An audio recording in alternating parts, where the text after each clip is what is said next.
Yes, welcome viewers. This is Wadidja. So what did you do? What did you think? What did you enjoy? And here we are with Warframe as we continue with Isleweaver Oraxia and Operation 8 Claw, Part 6. As we continue to get all the resources that we can to turn into Dominus Thrax and continue to add to the community goal to get the Invictus Signas. There's 3 different ones. One when we get to 30%, then 60%, then 90%. It's sort of like an incarnate evolution of Signas, which is sort of the halo thing that they can sort of wear. See here around Oraxia's head there. That's an example of a Signa. Let's see. So we got a little bonus here. All right. Me? All right. I am majorly bored. We fly to all these different countries just to wait around in hotels. But yeah, so things are looking good. Go ahead, check to see what the progress is like. I'm a little concerned though about the point of what to do to achieve the community goal with everyone in the community being able to reach what's necessary for us to get the Signas. So yeah, it's a little troubling. Wassup. Hey John, good to see you in chat. Good to see you in chat. Yeah, I noticed you were broadcasting earlier. I wanted to tune in, but can't stay long. Live myself, but wanted to come say hi. Yeah, thank you very much. Thank you very much. Yeah, I wanted to check you out too, but I mean, it's been a heck of an evening. I was not able to even really do much of anything that I wanted to, so to speak. I had to take care of mad stuff on the home life here.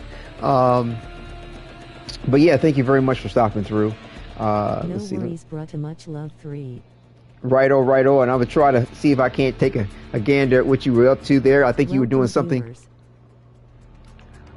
Right, I think you were doing something like what I'm doing here. I think I noticed the title of what you were broadcasting when I thought I had a second to check out YouTube, but it didn't. I was actually trying to upload my thumbnail for the community post, let everybody know I was going to broadcast. But yeah, so I'll definitely try to give that a gander there. Operator. All accounted for. But yeah, so the big thing here that is the concern is that, fellow Tenno in the community, we have got to turn in our Dominus Auras to get the Invictus Signas to Dominus Thrax. And you need to make sure you go over to the Zeraman and go to the Drum Zone and turn these in. If we can reach the goal within the time limit of the operation, then we will receive these rewards.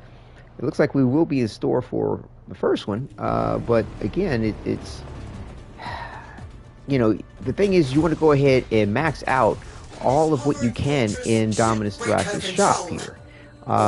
Return Dominus Auras to him and get the purchase limits for everything, even if you have it. And that's the best way to go ahead and reach the community goal.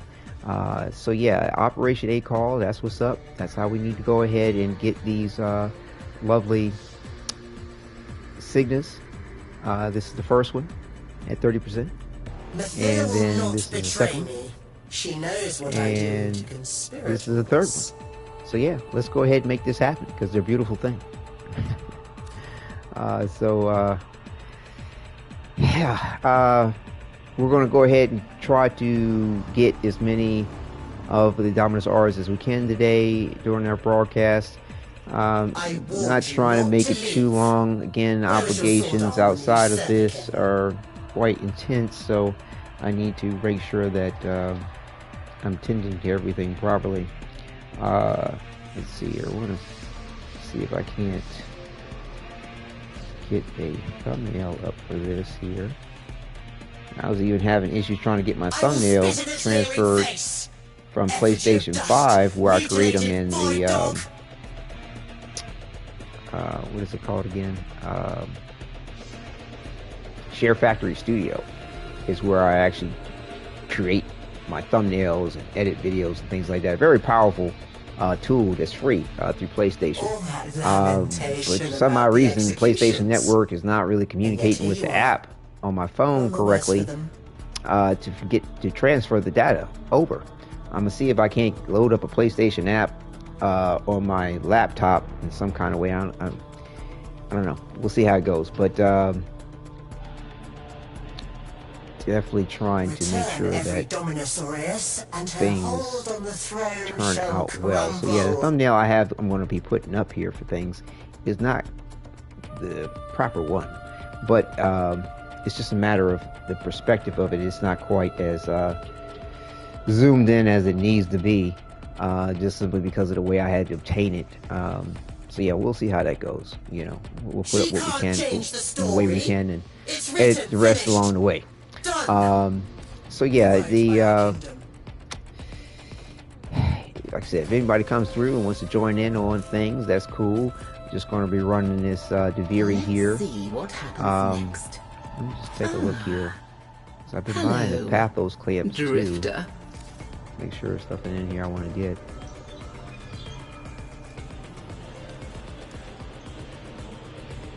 Secretary sugar.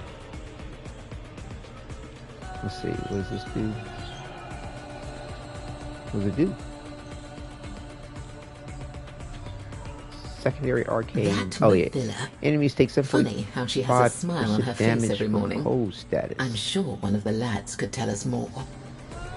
Huh. Okay.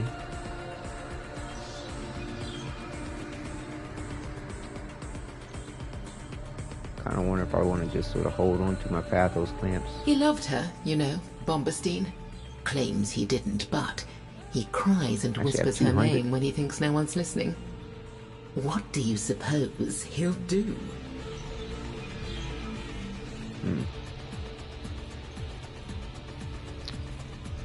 Go ahead and get this. What drew you to that? It's no wonder this place is in the state it's in, when there's a child on the throne. Of course, some said it should have been Loden. Might as well pick up one of these too. I wonder what you'll do with that. Did you ever notice how that thing hangs in the sky overhead, and yet nobody ever wants to talk about it? Like, it's not really there. Okay. Yeah, we'll leave it at that. And just like that, you're gone. So let's see what we got going on for Duviri, as far as what we have available to run. And I guess what I'll do is I'll just go ahead and put it on public just to kind of get through things a little faster to whatever degree. Tell us anybody who decides to want to join in on this on the fun. Let's see here. I want to make sure that things up on that. Okay. So yeah, we shall see. We shall see.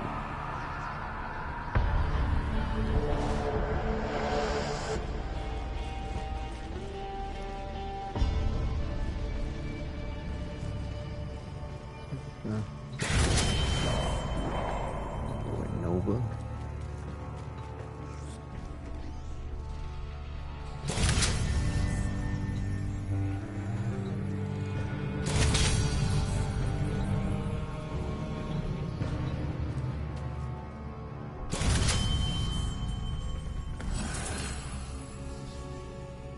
Gain 40% damage for every enemy affected.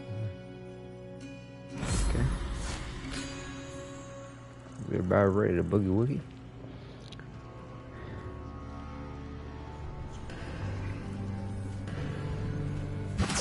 The triumph of dust. They ousted me from my city, so I found myself a kingdom to rule. Mother would be proud.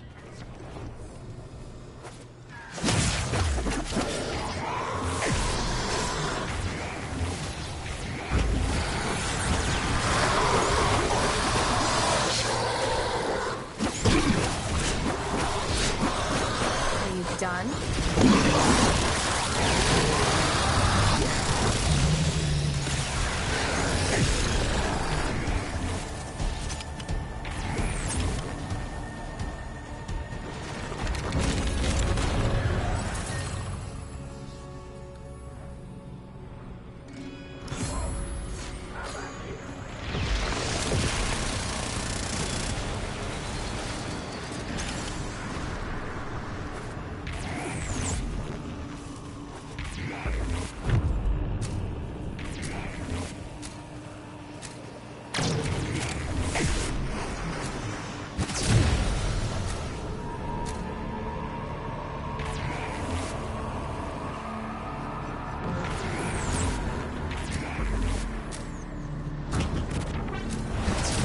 Slaughters my people and takes their possessions.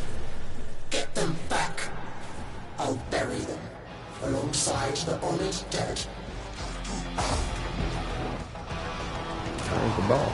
Aren't you sick of these games by now, kiddo? Don't tell me you're siding with the brat. It's about time to grow up, don't you think? Into the undercroft. Quickly. They're super. Hello there. Hey Rose, good to see you in chat. Foundation is crumbling. How you My doing today? will floods in. Flail away. The end is inevitable.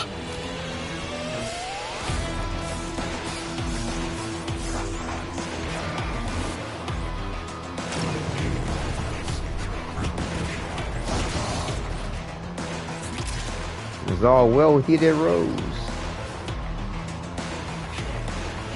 Have you done your part in gaining these Invictus Signas by obtaining all that you can on the Dominus Thrax?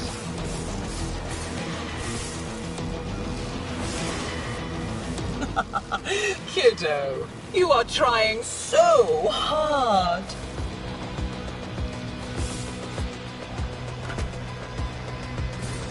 I'm still farming for them, don't you worry, lol.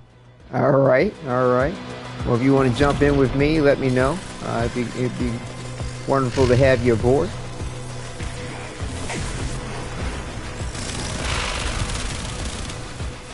Got him.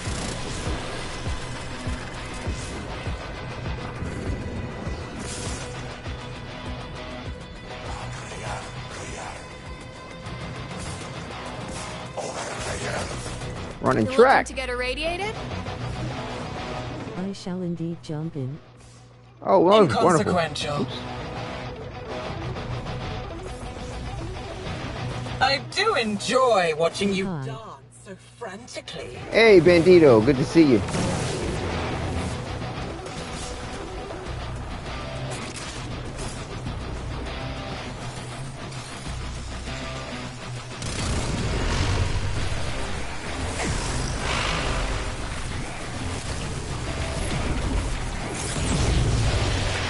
Look at you, desperately trying to hold back the infinite.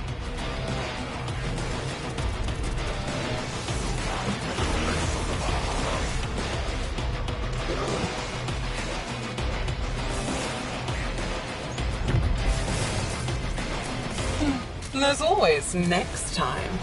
Drop it like it's hot. Drop it like it's hot. I saw you sent me a message on PSN. Yeah, Sent an image Bandito. of the thumbnail or something. Yeah, I was, like I said, I was trying to get over I to did normal Duviri last night. my phone. Found one of those tablets with those questions. Oh, great. A tablet with a oh, you mean as far as the Duviri tablets and You the ran various different all the lore way back to my from it? poisoned garden. Now you're chasing me here? What is it you need?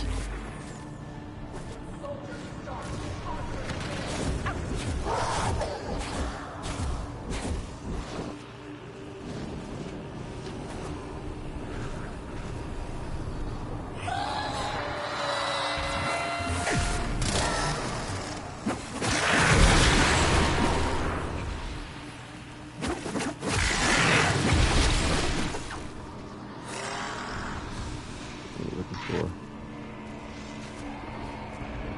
Artifact. It asks something about how many digits does a hand have, followed by an option being, where are my finger bones, kiddo? Wow, really? How cool.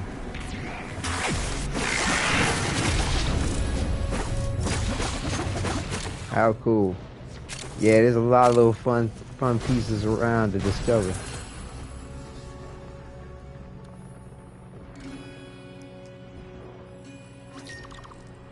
Tear away a finger. Hack off a hand. An arm. A face. Keep on taking and see what grins back at you. We need to cut this whole embodiment of Duviri loose. I authorize you to enter the Undercroft.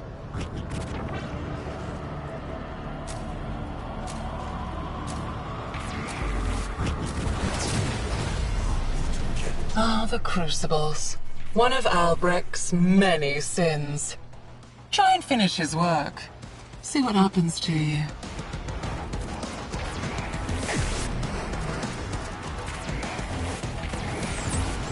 Violence? Works for me.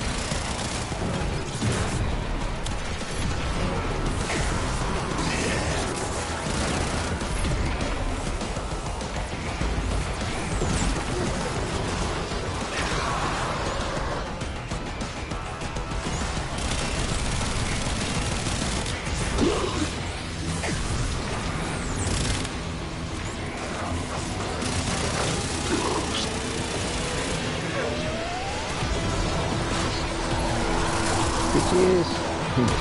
Take that.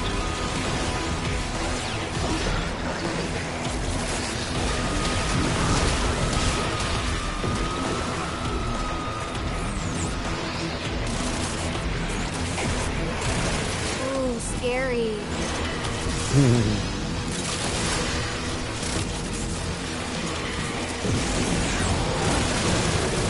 Freaking try me.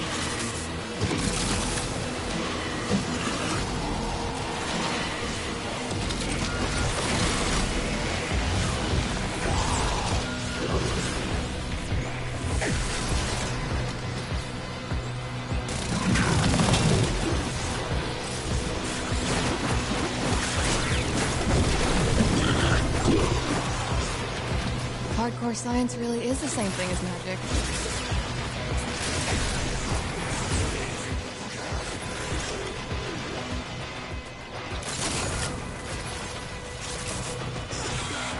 Oops.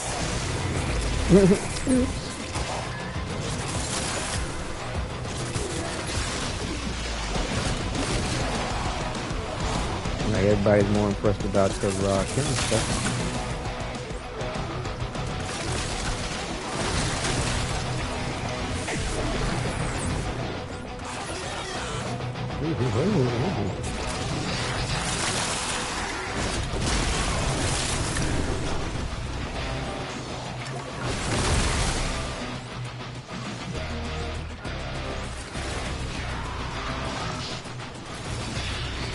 Let's rumble.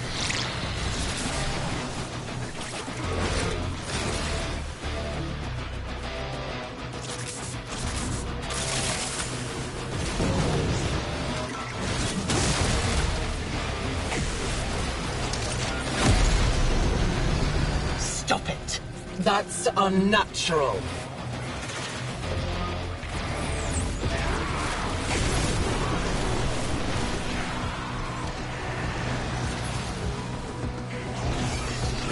Fire and code.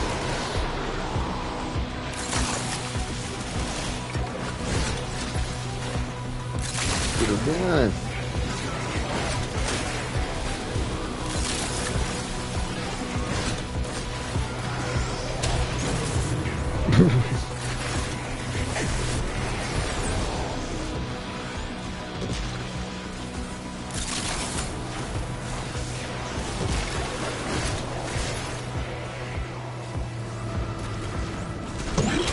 Okay, let's do this. Yeah.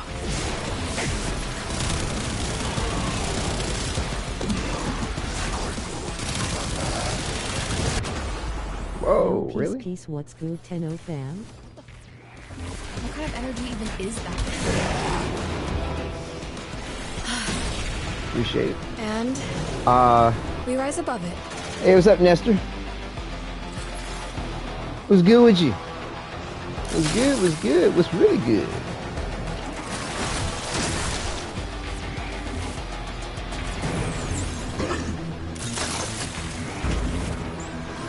We got douchebags.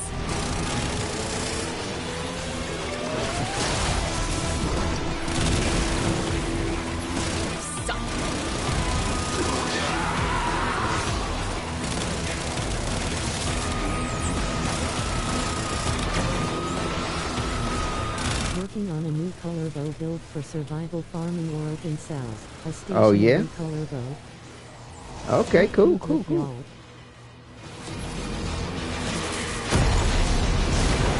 Enough of this playtime. Get out. Okay, yeah. I think we got a lot of good choices for the Calervo builds, that's for sure.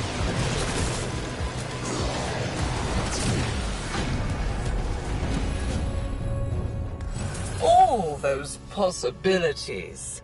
And yet the story only ends one way. I was dying all along. Did you know that? Dying from the poison I why not try sucked it? down to kill the tech rot in my lungs. Until it held out my own severed hand to me and offered me life. Oraxia. The scholar's pet. I heard the usurper imitating his voice. The spider is her servant now. Is that my imaginary friend?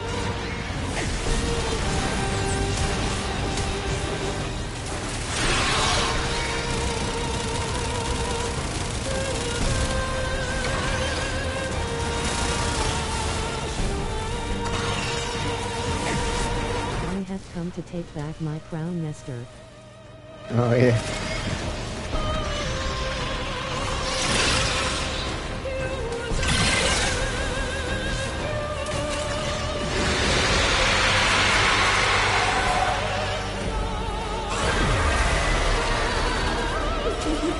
Please don't get us killed, okay?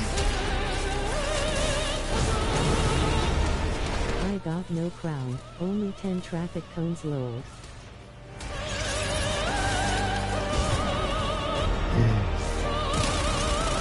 You gonna put them traffic cones on them.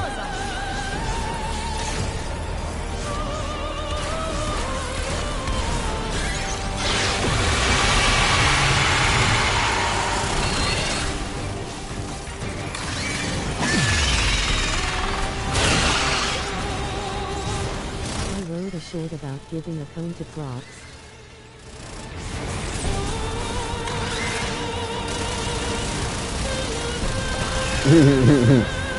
That'd be funny.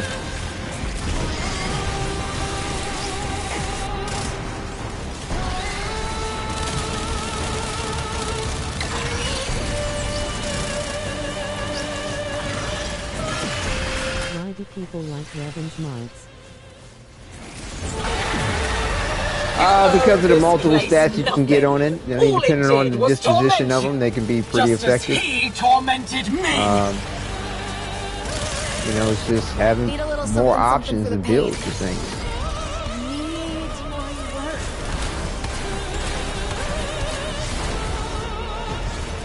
I'm back.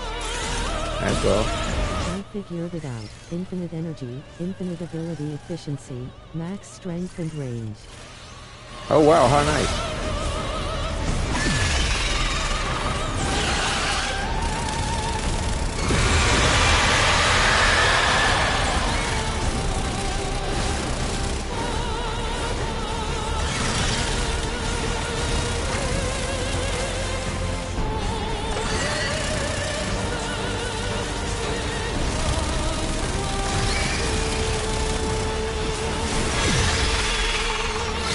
Did I get some juicy red crits?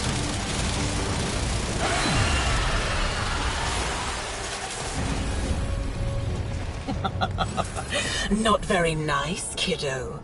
Albrecht wanted her to help you.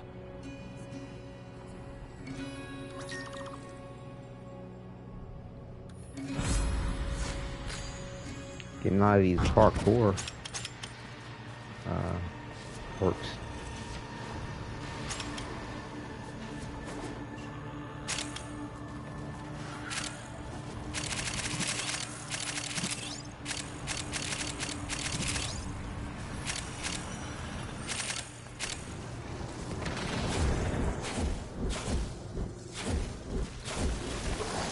Kills per minute. I think this is a new record for me. Yeah, and that's some DPS for sure. Good job, Nestor.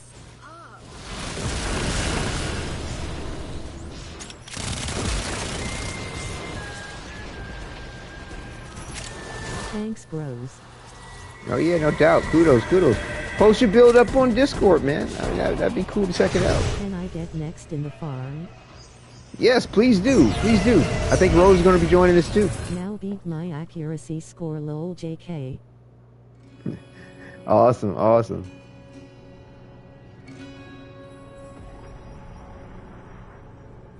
She is vulnerable. Get to the heart of the I'm sorry to say this, but I'm done doing the 8 claws.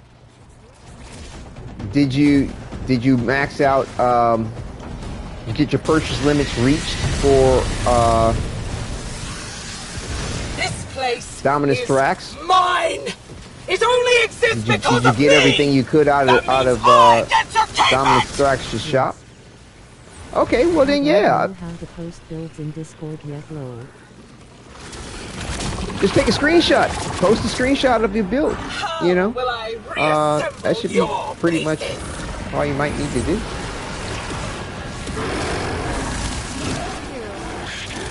Bad guy. The sick thing about this build is it can be a shit ton stronger if I had more forma. This is only WoW the 2 forma build. Wow. Okay. Okay. Get in on that. I heard that you got to leave your PS4 and PS4 connected to the TV so it to be transferred, and you got to keep it connected. Is that right? No. Get the PSF. You can take a screenshot, then post the screenshot. Right. Yeah, you can do that, but then also too, you can, if you get the PlayStation app for your phone or whatever mobile device you have, you can actually access all your captures from PlayStation and download the capture to your device and transfer it that way. That's actually how I get my thumbnails over, but some odd reason, like, it's acting up on me today. I don't know why. But hopefully you all won't have the issue I'm having. I have no idea why it's having that issue. It's very discouraging. I rely on it to get my You don't have to do the quinting. You can transfer all saved data to cloud.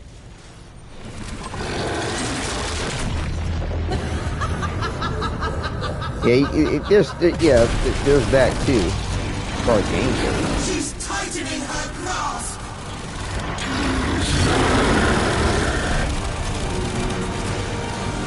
And then when you use the PS5, just download all saved data to console. Correct.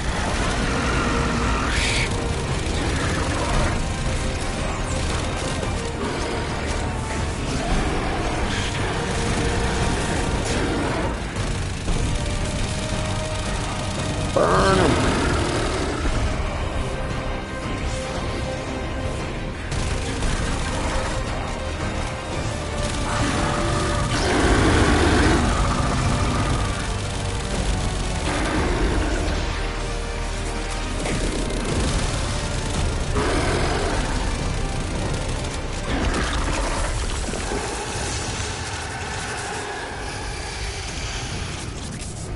Killed some good. Oh, she's vanished for now, but she'll climb back up the water spout again.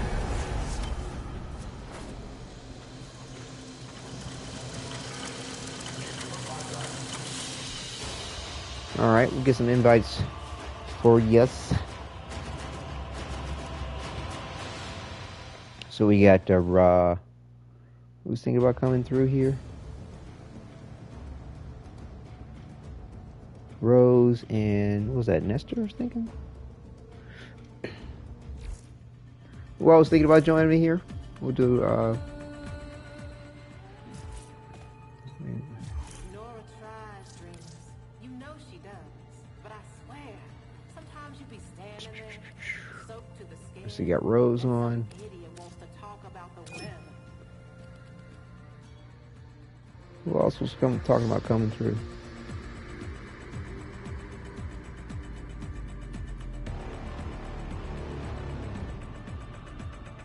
Nestor, right? That's what I thought. Chuck Bronson, right? Nestor, that's you in game? Give me a moment. Yapping away to Amir. It's all good.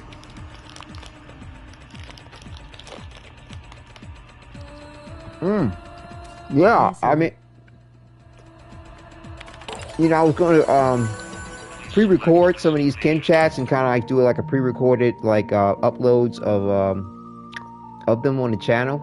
It's like kind of like a addendum to the role play from the previous series.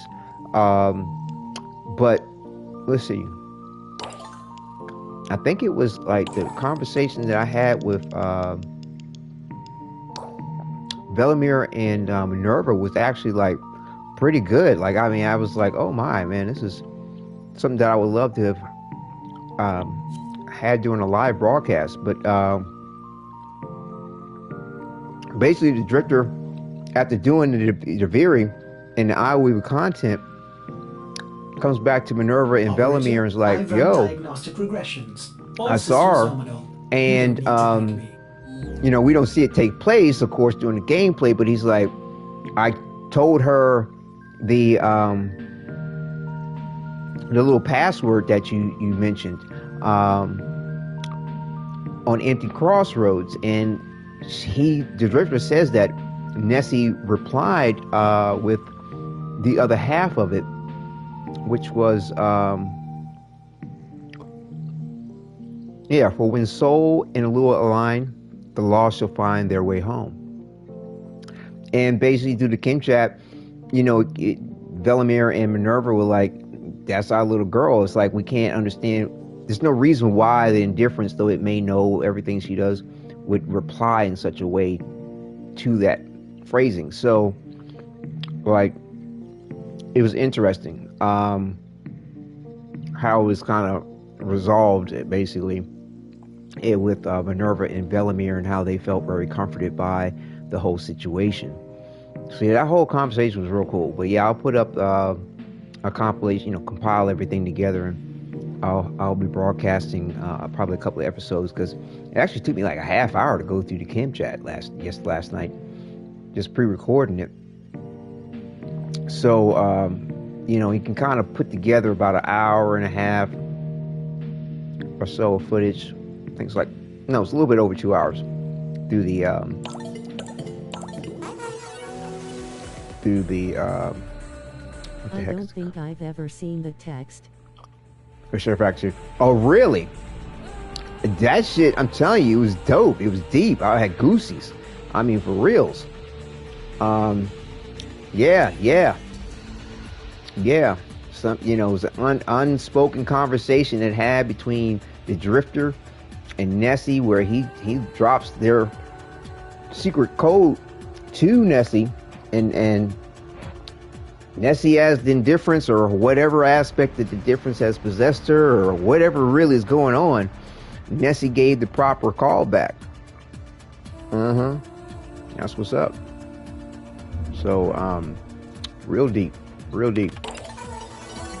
And a couple of the other Kim chats were pretty involved too. I was kind of shocked, but not in the way of that. But yeah, so far Flair and Kaya are still offline, but you know, and my last option was when they told me to tell her that. That's the last chat I got from them besides birthday. Did you get all the fragments? It might have something to do with collecting all of the fragments. I don't, you know what I'm saying? Because it didn't show up for me either until after, you know, I caught all the fragments, and I got all those fragments during the last episode. So I believe it may have something. I got the fragments. Have you played them all? There was a little girl. Might have something to do with playing them all. An envious little girl. Oh no. Who watched as the whole world had more than she did. It was mad cool. All the nice things. Once upon a time, there was a little girl. Mad cool. Once upon a time. Regrettably, I did play them all. Might be a boob. Once upon a time. Damn. There was a little girl. A frightened. Once upon a time. There was I mean, a obviously little you girl. had that Once conversation upon a time, with them there was to get a the little pass girl. code or Once upon a password time, there or, you know, was secret a saying. little girl. So, yeah, that's interesting. You didn't get that conversation. Like I said, I was shocked. I thought it was all done, said and done. You know what I'm saying? So, oh, we're doing ho. My bad. Hold on. Is that why that mission took so damn long? We doing Steel Path. No. We supposed to be doing a regular version. That's a whole lot faster. I didn't even realize that was Steel Path, but now it makes sense why everybody was dying, and it was taking a little bit longer than I thought it was going to. Hold on, my bad. It's a lot faster. You get about the same amount of shit too. Hold on, let me just check something real quick. Hold on. Yeah, 23. Unless I missed it or something, like, it was only available for a day, but that's just BS if that's the case. Gotta be a bug. Interesting, I have no idea. Yeah, I mean, you get a few more Pathos clamps. I mean, well, you get more Pathos clamps, you know, like a few more, and you get a few more of these, but I don't know. I don't know if it's really necessarily worth it. I mean, y'all want to do Steel Path or the regular version? I mean, we can do Steel Path if you want. I mean, if y'all feel real confident about your builds or whatever. But it's just so random as to what you're going to get when you go in. I'd rather do it on the regular version, to be honest with you. Y'all cool with that? Because, I mean, I don't have a lot of this shit ever built. Like, I ain't even leveled up Comey. Wukong. For regular. Yeah, that's what's up. Luck with weapons. Right, yeah, the weapons, it's always some shit that's off. I don't mind either. Okay, cool, bet.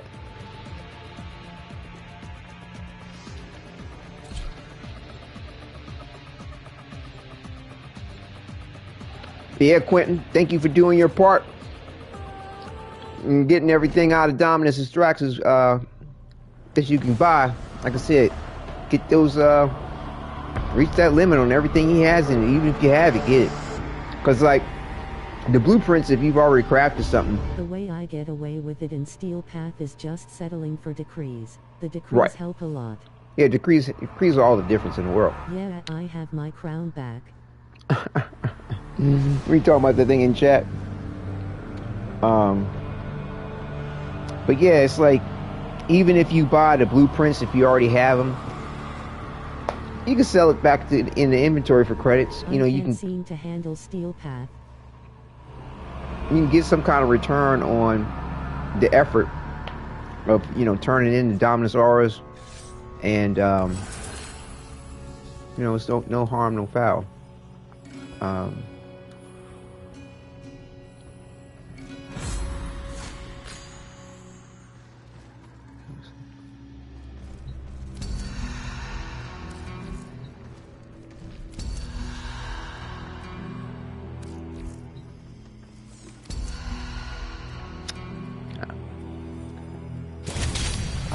I wanted. Yet. You'll get there. Double temple. It's all good.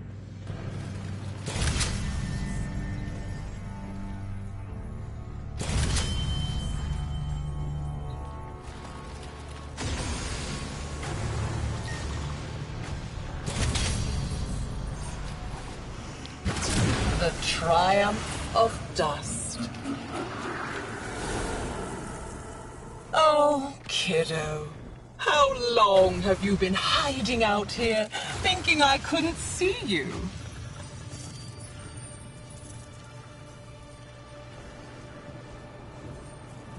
Find a hidden roll chest.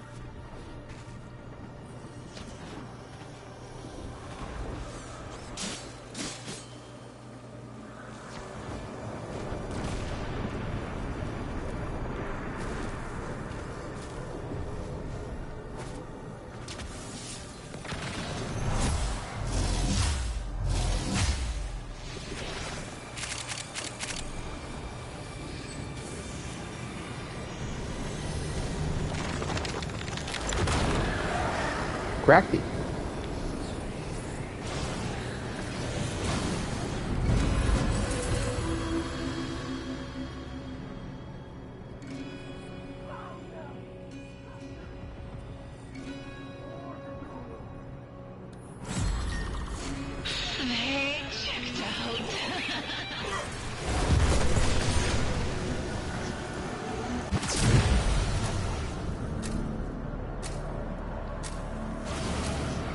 Wukong. Yeah, I want to build my Wukong up.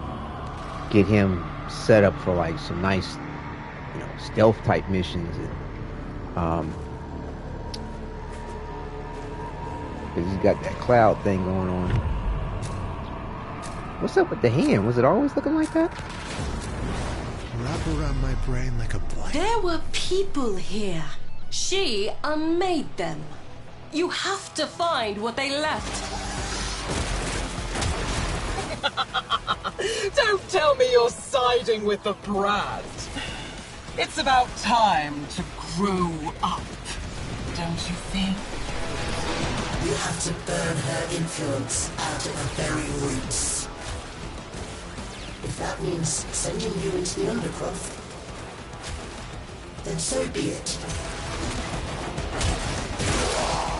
Have you ever played that game where you see how long you can hold your breath? Let's play it now.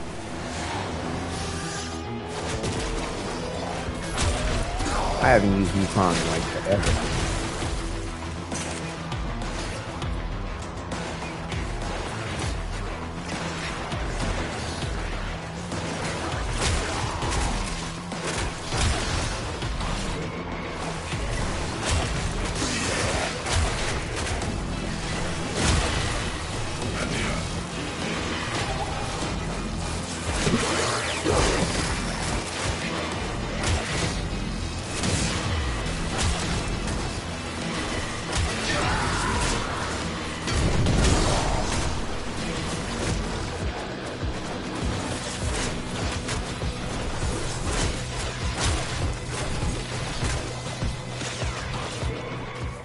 Kind of mad, yeah.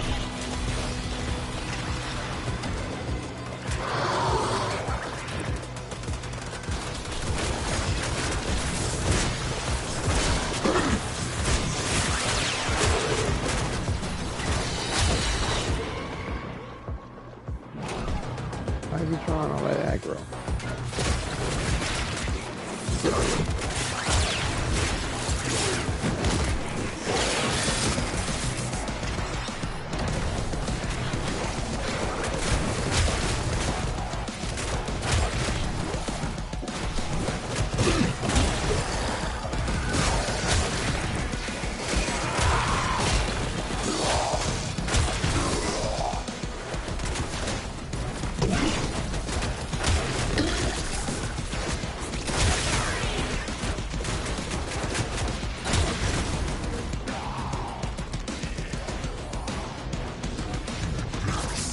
The anticipation.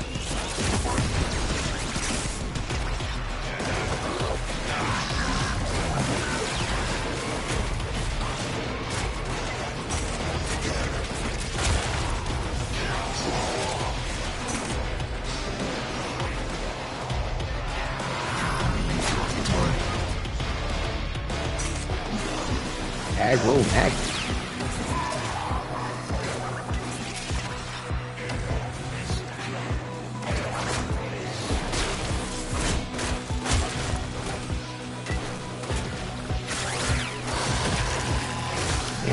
Get the mercy kill off. Keep missing.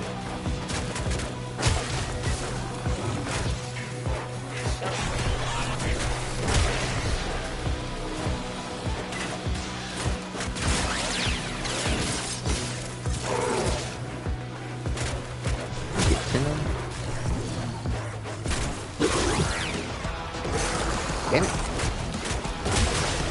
Status effect killed it.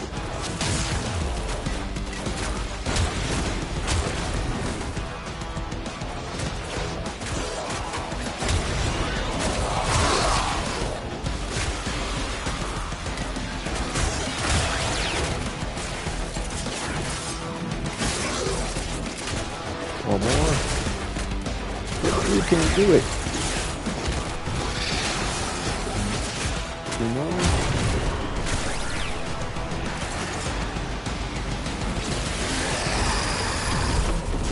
We just need one more. Ah.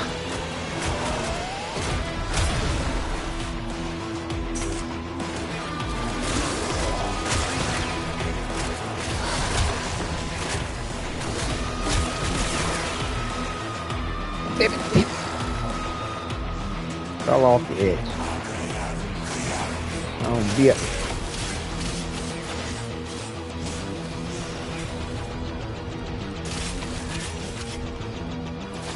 You can only left. tread water for so long. There we go.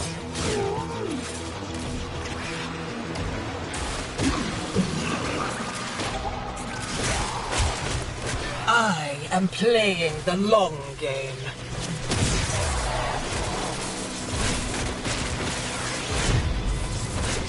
Back to Duviri with you, kiddo.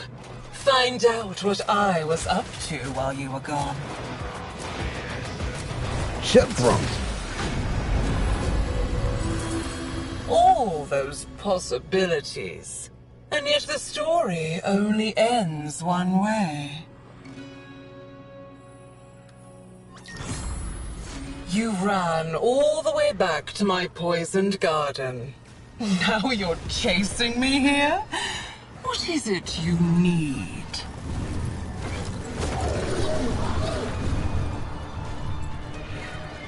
Right. I'm not afraid. Really, I'm not. I just need those shades banished. That's all. I'll be right as rain after that.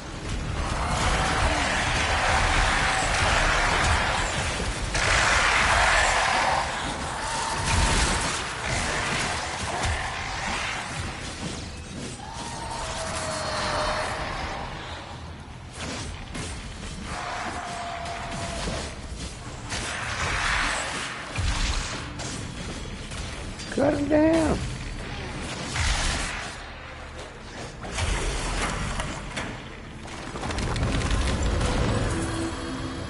I know you're sore about what happened to you, but look how creative you got. This is where he stowed it away. The secret of my lost flesh. Lost. Not lost. Stolen. Into the undercroft. Quickly. Yeah, some interesting theories circling around about Entrati, and people I'm starting to hear people on ball with what I've been trying to say about Entrati going back in time, seeding the Warframes for the future, but not just seeding the Warframes to the future, but he's doing other shit too in regard to making sure that everything comes to pass the way he wants it to. So yeah, because like this Duviri situation, and you seeing all these other dead bodies floating around, is that are those other potential possibilities that ended? Were there other sort of timelines, so to speak, of things that have happened because of like previous things that Entrati has done, or was it just the indifference trying to fuck with your head? I think personally, it's like I said, I was thinking that it's potentially other aspects of the eternalism theory at play, and you're seeing other potential possibilities that have existed, or stopped, because you see the proto-frames dead, like Minerva and Velimir. You see another version of Lloyd, I'll have my fun up in Duviri. passed away Indifference did kill Lloyd? Oh, it's definitely personal now. Right. I mean, either he killed Lloyd or Lloyd allowed himself to die, because they said died of a broken heart. Okay, so it's not, you don't really know if it was the indifference that killed Lloyd. And I mean, and what you're hearing is that, like, really it's kind of like on Entradi, the way he sort of left him, you know, to, you know, his own fate, because, you know, Entradi's work was more important, and he was like, I'm out, you know. But it's not, I think that it was not that he didn't love Lloyd, it's just that he had his own way of showing it. And the aspects of what all needed to be done to accomplish, you know, to fight against the indifference, but I think more importantly, immortality. Because, like, when we were playing back the script on Zata, okay, he mentioned that we die with the sun. And that, you know, despite all their accomplishments in regard to immortality and this, that, and the other, they die with the sun. So they needed to find a way to live on. Best friends or lovers? I can be your father. Well, they're lovers, definitely. Your friend. Or at least when they're around each other. At least that's what has been alluded to. You know, it's more than just a friendship love or a love of creator to creation, because Lloyd is a creation of and from Entradi. But yeah, it's like, you know, at the end of Zata, he goes, we die with the sun, you know, and he goes, that's where I come in. In other words, like, I feel like his whole real goal is immortality. You know, the immortality that the Orokin have always sought in one way or another. So yeah, it's lovers from what I think. Yeah, they definitely lovers. I mean, you know what I'm saying? I mean.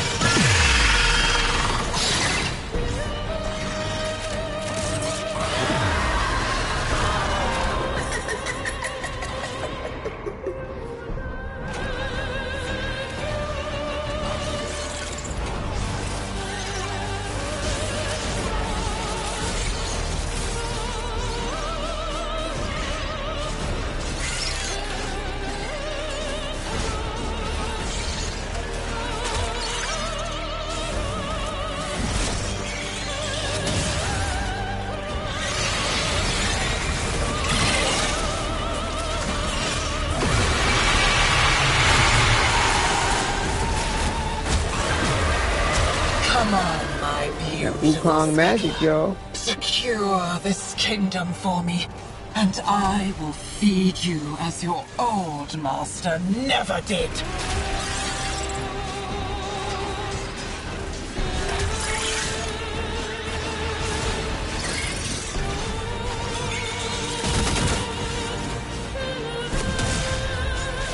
But if love can stop the man in the wall, like, really, that's all we have to do.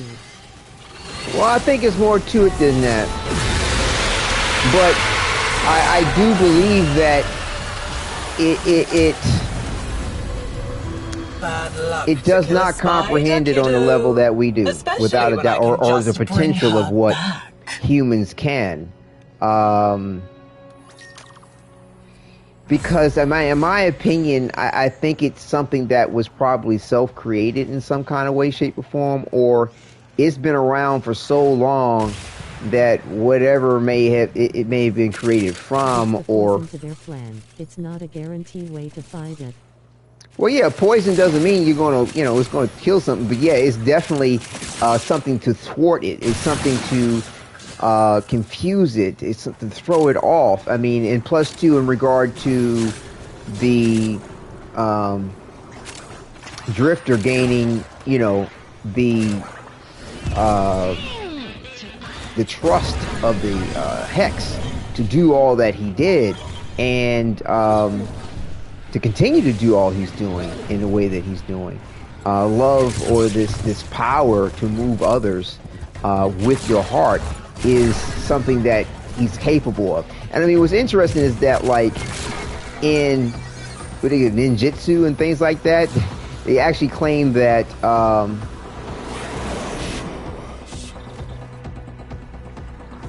what's this?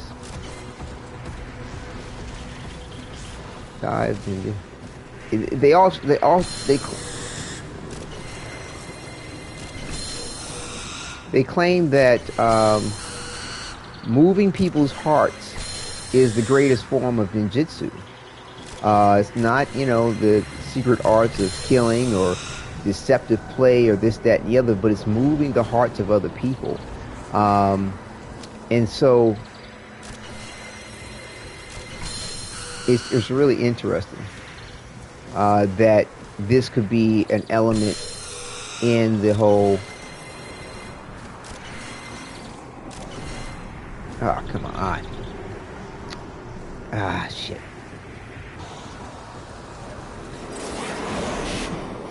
Does it start me over again? Okay.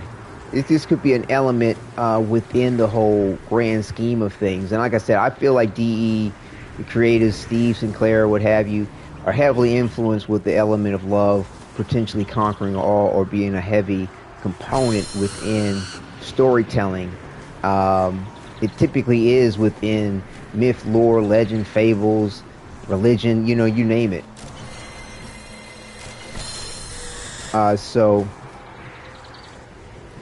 I do believe that it plays a heavy part of it. Where's this last one at?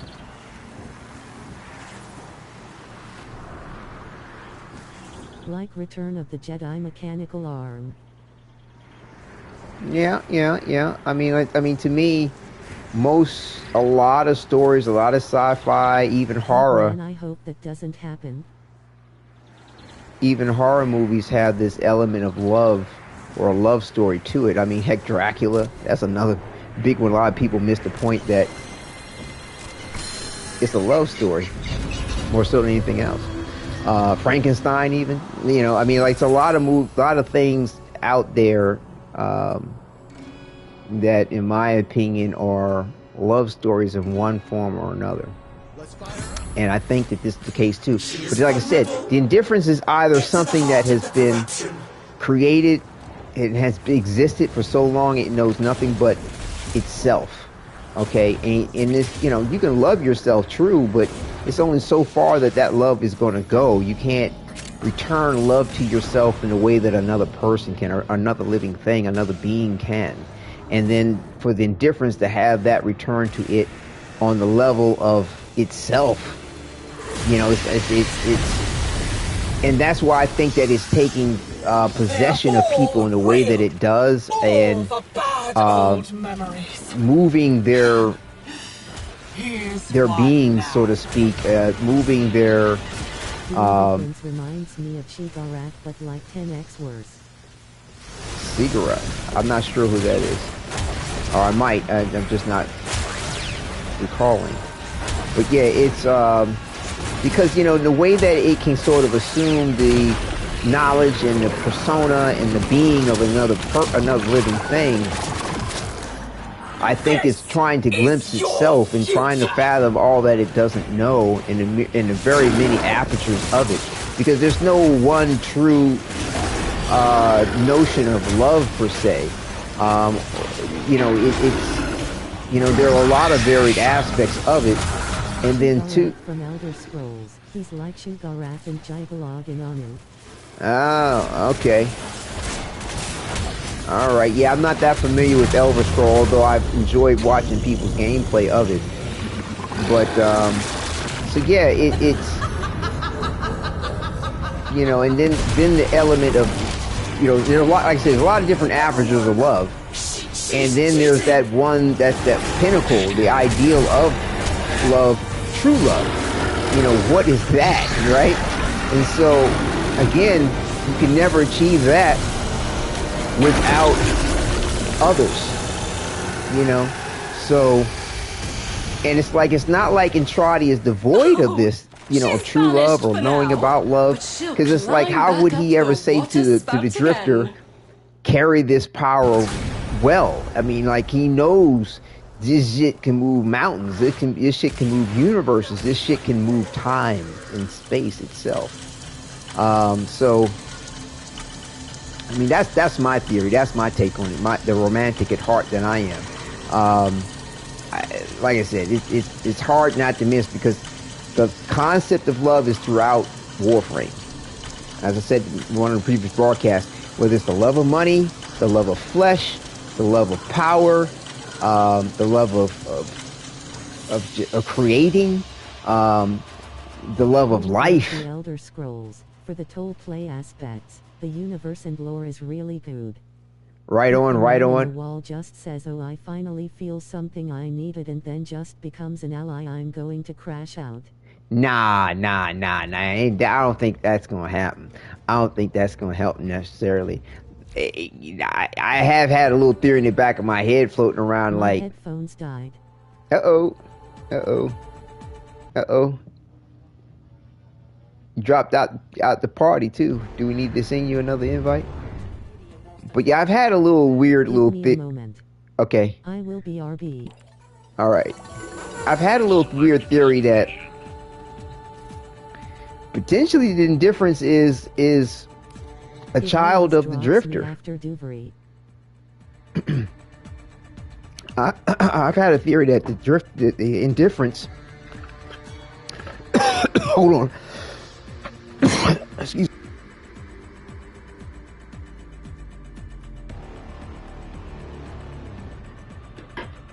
Yeah, playing with this whole time travel thing, or just time being relative in the flow of things, and the indifference being what it is.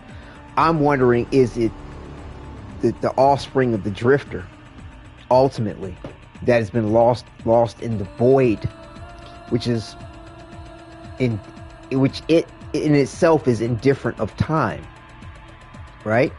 And remember that online said that love is time.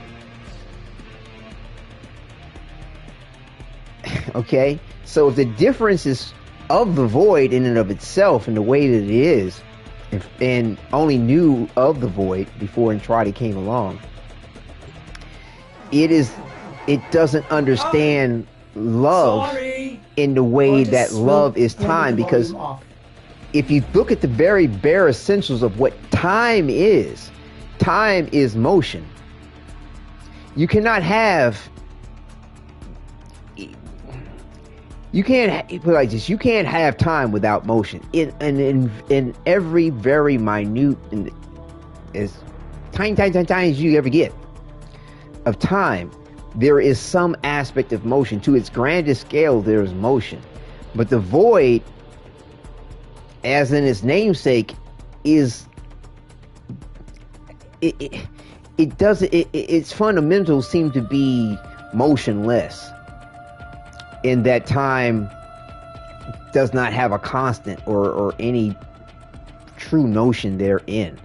And so therefore the void, or rather the indifference being of the void in the way that it is, it knows no time, it knows no motion, it knows no love. It may not even be able to comprehend it. It can just kind of look at it. It might be able to experience it through others in some kind of way, shape, or form, but it may never truly comprehend it or be a part of it, because it is outside of motion. It is outside of time, and time is love, as online said. I mean, that's what I'm getting out of it. Put it that way. It ain't necessarily super grand or whatever, but it's very essential, extremely essential. So, it'd be interesting. Like I said, that little theory of mine that it may be a child of the drifter. Because, like I said, Sinclair come up with all these characters and ideas. I don't know if he came up with them on his own. I believe he seeded the point of it. He got together with other creatives that were, in the same realm and sphere of thought, imagination, and synthesis, taking other ideas and making new ideas. Okay, that's the only way you get something that's, in my opinion, truly creative, and also too what's understood academically, philosophy, all that shit. It's like there's no truly new idea of anything. To interview him. Why hasn't anyone done it, lol? There's some interviews of him. When he first started kicking out.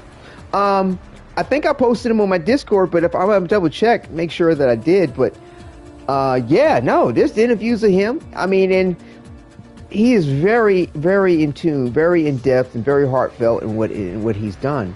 And like I said, I believe he's gotten together with other creators that are inspired. I'll check him out. On the same level. Asterisk. Yeah, just type in Steve Sinclair on YouTube, and it'll pop up on what's up with him. And his earlier interviews from back in the day when he was first getting things kicked off. He talks about Dark Sector, the project of getting Warframe going, the struggles therein. Like, it's really good. Really good. Listen, I've watched it all the way from beginning to end. Everything I could find. The one who made the idea of Warframe. No. Rebecca came in on it later. Like, Rebecca has worked her way up. She's due diligence, has a great heart and passion for it. Don't get me wrong. I'm not taking away from that. But no. Rebecca ain't. Rebecca is what Rebecca is. I mean, but it's like if you were to compare DE and what all they have going on to the pantheon of God, so to say, Steve is Zeus. All right. Rebecca's kind of like Athena. She's very head case. She's very, not in a bad way, but very mental, right? And like Megan, I think is kind of like a Venus, you know what I'm saying, or Aphrodite. But either way, it's just my little play with it all. You know what I'm saying? The Scott, I think his name was back in the day, but Pablo replaced him. Like, he's Hephaestus. You know what I'm saying? The forger of the gods. Lionel, hi, welcome. Good to see you in chat. So, but yeah, like I said, in my opinion, they were heavily influenced greatly, I'd say, throughout all of like sci-fi, cinema, fable, myth, lore, legend, all that type of stuff. But I think one of the greatest sparks to their inspiration was part of their childhood. Like, I'm 51 years young, so I shared in a good bit of probably what they've experienced. Steve himself experienced during his childhood, as far as like. I just looked at your video for the tutorial of Trail of the Cat on Spider-Man 2018. Oh, really? Awesome. Yeah, I had a lot of fun making those. One bro, I was confused for 3 hours. Oh, yeah. Oh, man, my pleasure. I'm glad I could help with that. Awesome. Yeah, I love preserving the gameplay of that. And I was shocked at how people were like, yo, I missed that, or what's up with that? Like, I had a Tombstone I have returned. Sorry about that. Run that was really well, that a lot of people were like, oh, that really helped me too. But yeah, thanks for sharing that with me. I'm glad it helped. I adore you for it. Thank you so much. Oh, thank you for sharing that. Awesome. Definitely. That's what it's all about, is sharing. Yeah, thank you. Great. Love it, the fact that it helped. Yeah, Spider-Man, love it. But yeah, it's like, like with Warframe, Steve Sinclair, kid you not, like, I think they were heavily moved with the movie Excalibur. Okay? And they came out like 1981, something like that. But it had a lot of all-star cast in it. Liam Neeson, you know what I'm saying? It had Patrick Stewart from Star Trek.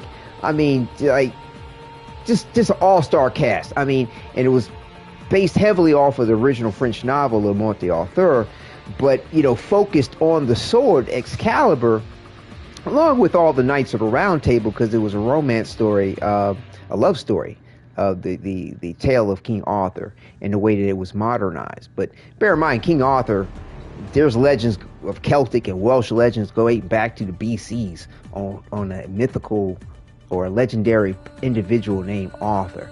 But anyway, Excalibur was a love story. And also to a movie that came out around the same time called Krull. I've mentioned this before in my other videos. Krull was the name of it, and it had a glaive in it. Just like the glaive you see here in the game, in the way that it does what it does, where you can throw it, it bounced off enemies and came back and to the wielder's hand. It's DE, the glaive. they, trust me, they took the namesake of that and did their own version or look of it. Like the glaive in the movie had 5 spokes around it.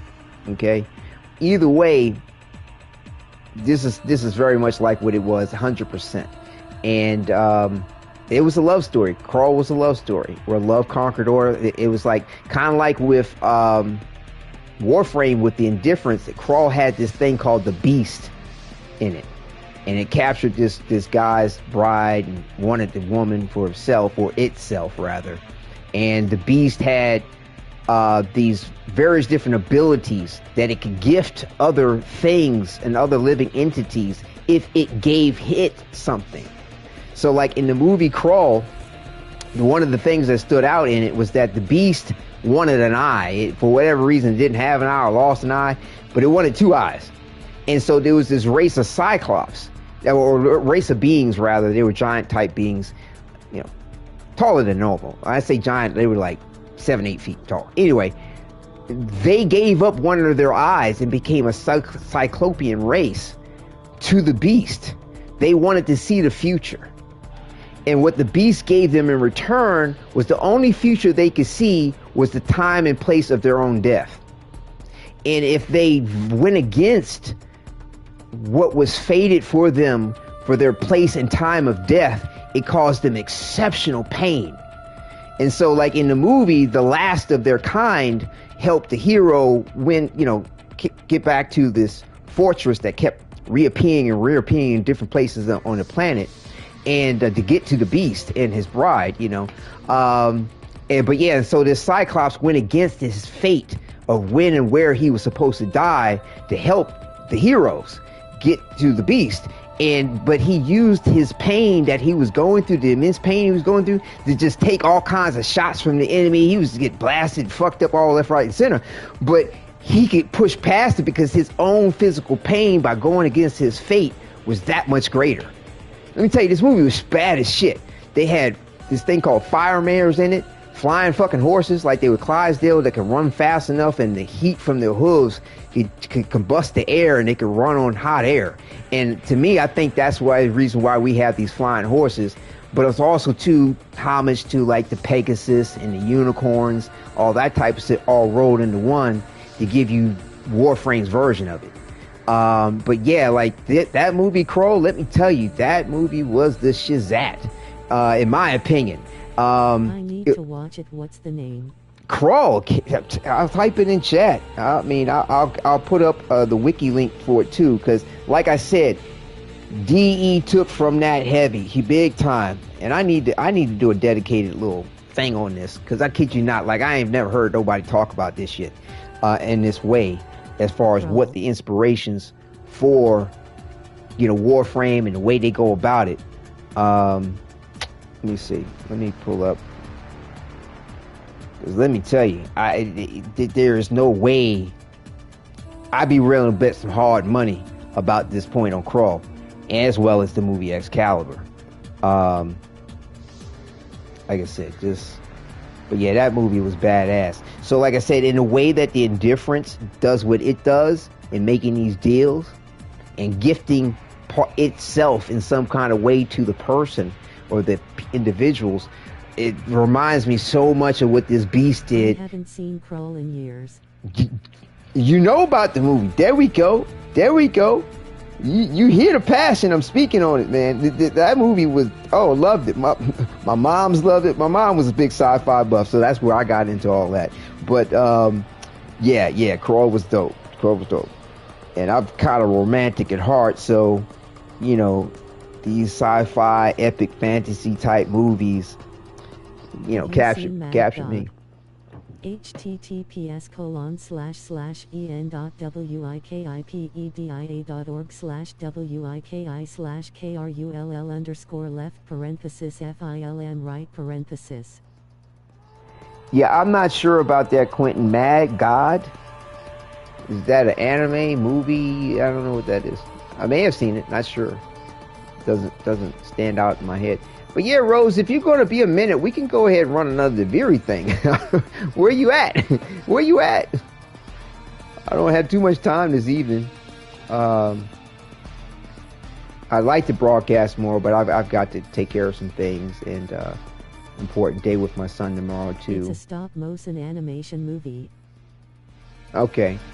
I may not have seen it. I'm not, stop motion's okay. I'm not necessarily a big fan necessarily. Depends on if the storyline and the characters, the plot. If it's really good, I can get into the stop motion. It's not, so I've seen stop motion that I like. Just not necessarily like, oh, stop motion, ooh, now let's go. But yeah, is there something in particular about Mad God that reminds you of what I'm speaking on, or do you dragged into a lecture? Oh, it's all good, Rose. All right. Well, I'm glad you're back. Is there something about what I was saying, Quentin, that brings to mind inspirations that? It's interesting. I can tell that DE or Steve may have been inspired by in some way, shape, or form. But yeah, like I said, it's dope. But yeah, Nestor, do you remember much of Krull, the movie?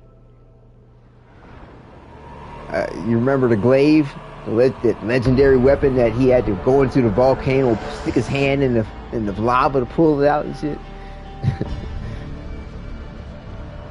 It'd be cool if we got a Castlevania type animated series about Warframes and their backstories before they were turned in that leads up to.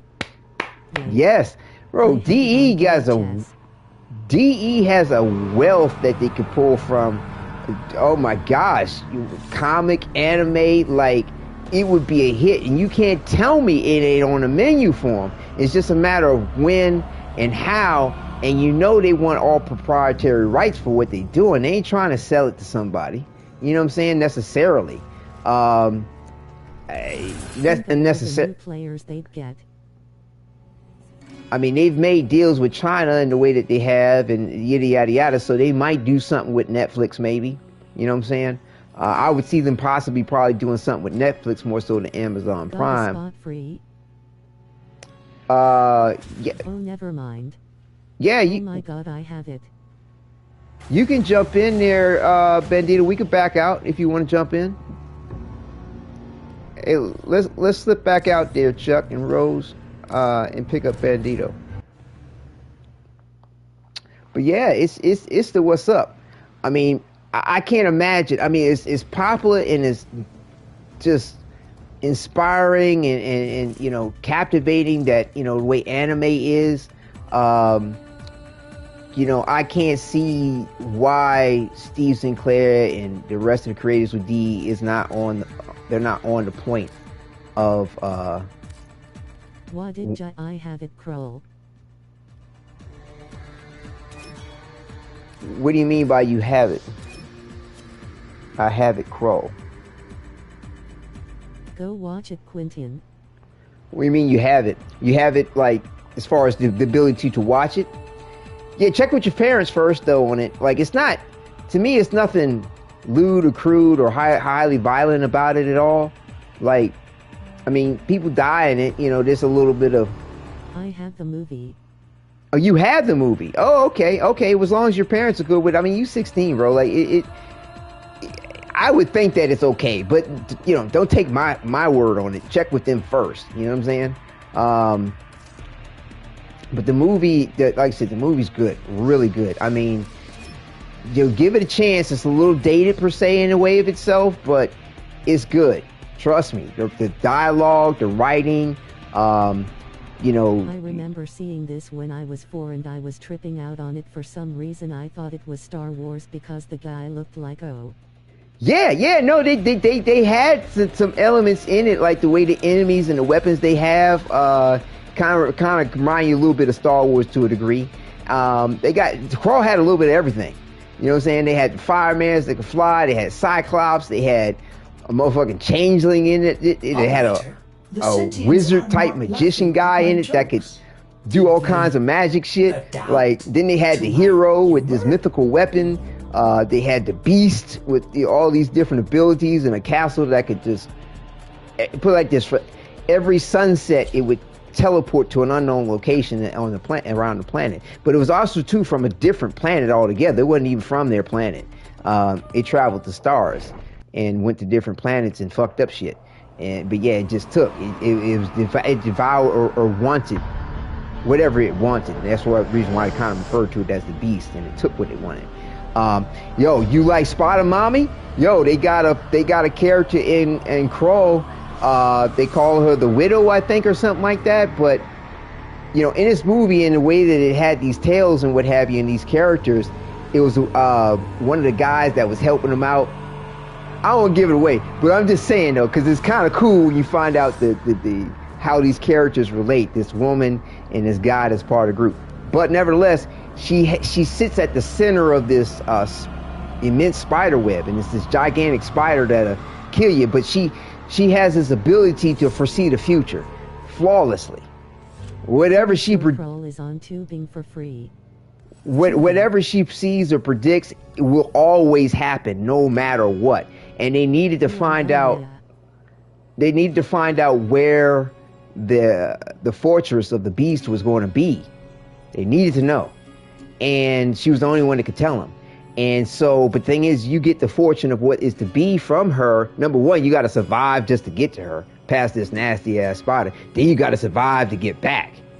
But the thing is that once you get to her, in the center of this web, you're subject to the same fate that she has, because being in the center of this web gives her immortality, essentially.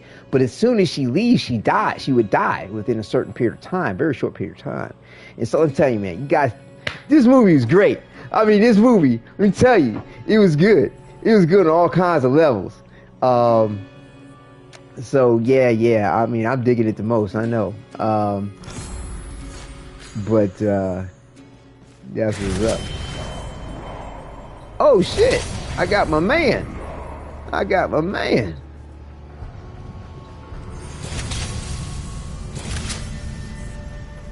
My bad, I was jibber-jabbering. For me, when I saw the grave weapons, I thought they was similar to the Predators when he used their smart disc. Well, the Predator shit got it from motherfucking Krull. Krull was the first thing that ever came out with something like the glaive. I'm telling you, the first. There wasn't nothing else like it. Okay? That I can ever recall. You know what I'm saying? I mean, sure, you had like ninja stars or whatever, something like that, blah, blah, blah, blah, blah. But like to see something that you could throw and acted similar to something like a boomerang, similar. But, you know, it's like the glaive in Warframe where,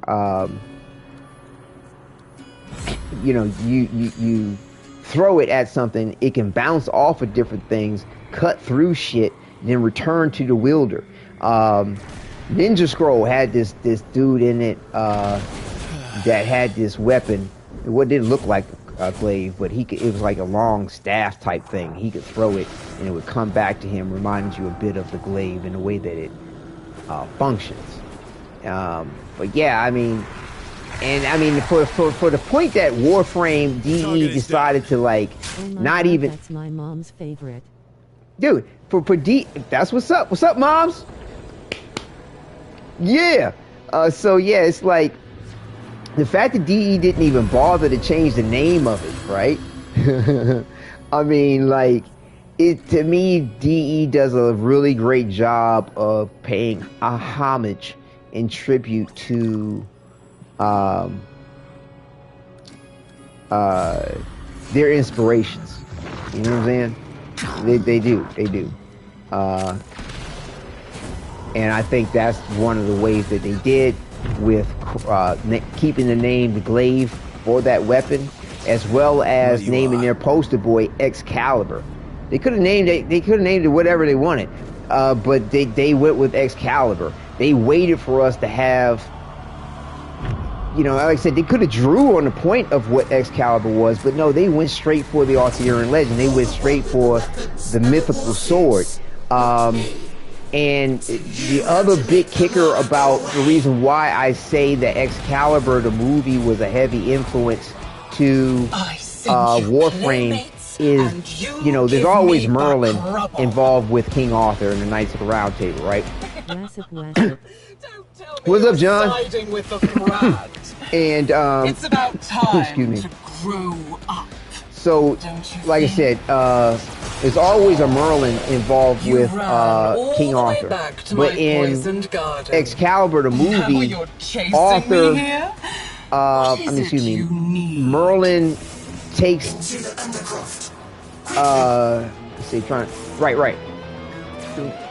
After Arthur draws the sword from the stone, right, that his father put in. Uther Pendragon's the one that put the damn thing there to begin with. Merlin goes, "Behold, Excalibur, forged when the land was young, when man, bird, and beast were when bird and beast were one with man." That's what he said. And that to me draws back to the religious tales and like ancient scriptures of when back in like the dawn of time of things where humans and beasts and bird were one. Like when Ezekiel describes the angel that he saw, it's like a man, bird, and beast being one. When you think of the Nephilim or various different other mythical creatures, centaurs and pans, half goat, half man type stuff, like harpies, mermaids. This is, a time when man, bird, and beast were one. If you look at like some of the Hindu scriptures and they talk about like the evolution of humanity and its path, they go back to this time back in like the dawn of time of things where man, bird, and beast were one. Okay, you look at the Hindu gods; they look like man, bird, and beast being one with each other. The Egyptian gods, the same thing. So to me, Merlin's words in the movie Excalibur really summed up that notion of what is being depicted in a lot of religions and myth, lore, fables, and what have you. And again, coming from the point of Excalibur, I think that's what inspired them to create the Warframes the way that they did. That they were like, how can we manifest this bird, hear the angels singing? Beast, and man being one? How can we manifest that? How can we capture that in a way that may not have been done before? And I mean, if you look at the Warframes and the way that they see what grins back at you. Mutate from human into what they are, this sword steel. Like, they look like man, bird, beast, and one. I mean, look at like Excalibur's forearms. It looks like something that a fish or a reptile would have, right? Nothing can truly be wrong, so long as you keep smiling Excalibur's through it like all. Excalibur's head, the prime Warframe head, and also to Umbra's head. It looks a little bit like more like a bird. The regular Excalibur, his head kind of looks like a rhino, perhaps. Not necessarily a rhino, but some type of horn type creature in one sense or another. Or and I believe it's an organ that helps it see. Because Excalibur, Umbra, they're all blind. So is I believe the Stalker. I think he's blind too. And that shit on his face and his head, that's whatever organ that's helping him see shit. Just like I said, this is, I mean, it's more than just a theory now, because like I said, back in the day, people were like, oh no, the Warframes, they got a human face underneath. I was like, no, they fucking don't. Ain't no way you gonna get no human head underneath what you see. It's no way. And I mean, to me, it was wishful thinking. It was cool in the way that the artistry would come about, and what they were really showing and depicting were proto-frames. And so, but yeah, no, they are bird, beast, and man being bird and beast being one with man. What's up? little Thrax remembers Oraxia, doesn't he? The guardian of Scholar's Landing. That's why he's trembling, isn't it?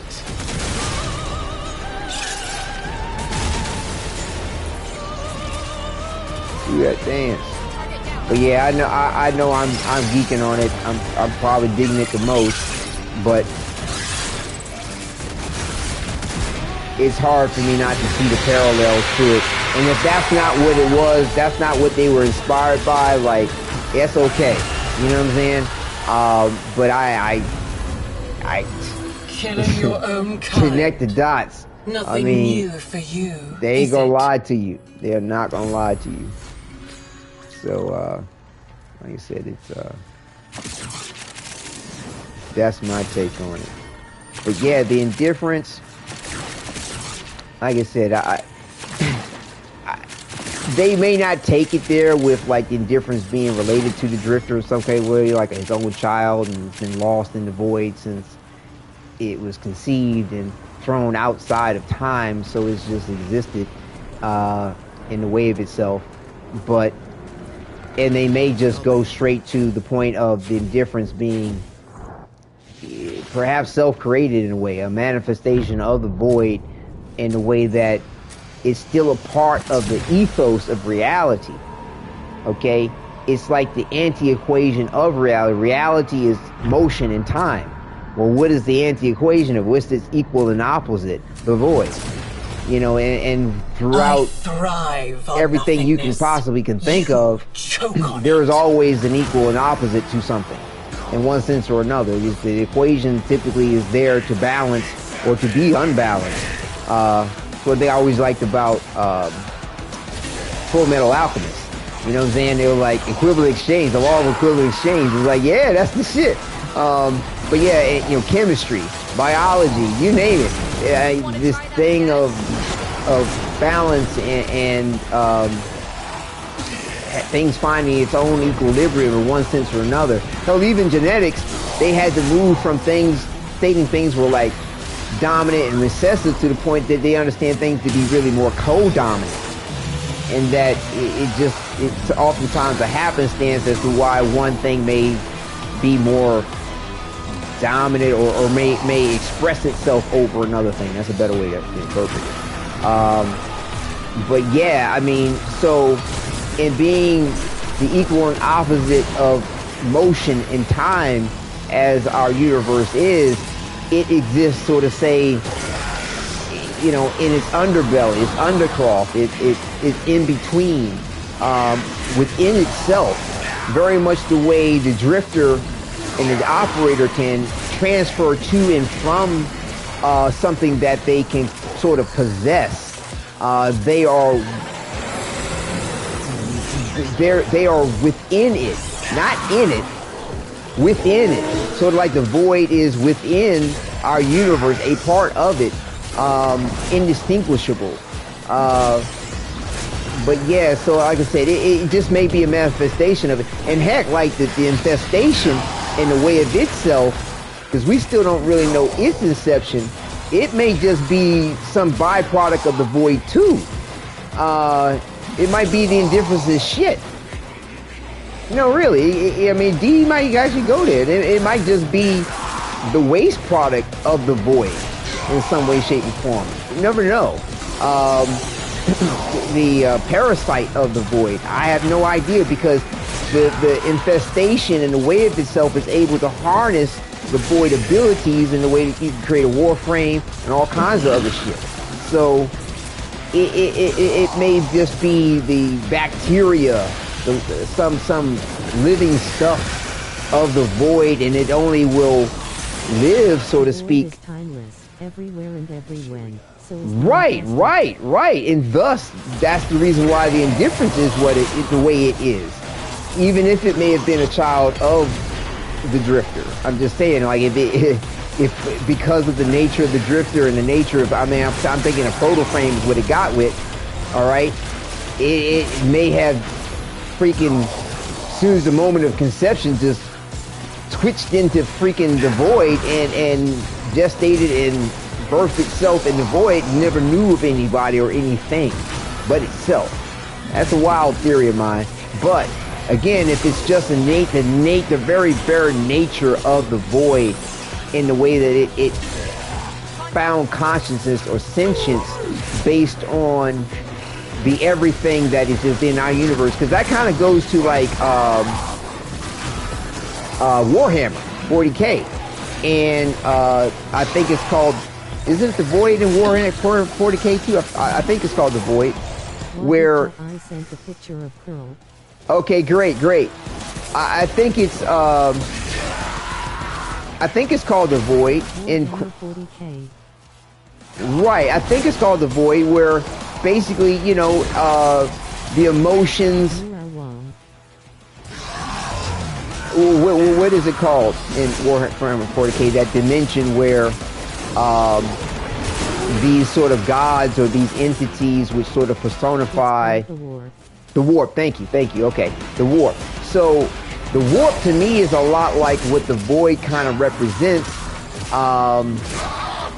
but you just have the so-called indifference. All right, but the point of what I'm trying to make is that in the way that it's a part of our universe, but yet its own thing, it's the anti-equation of what our universe is.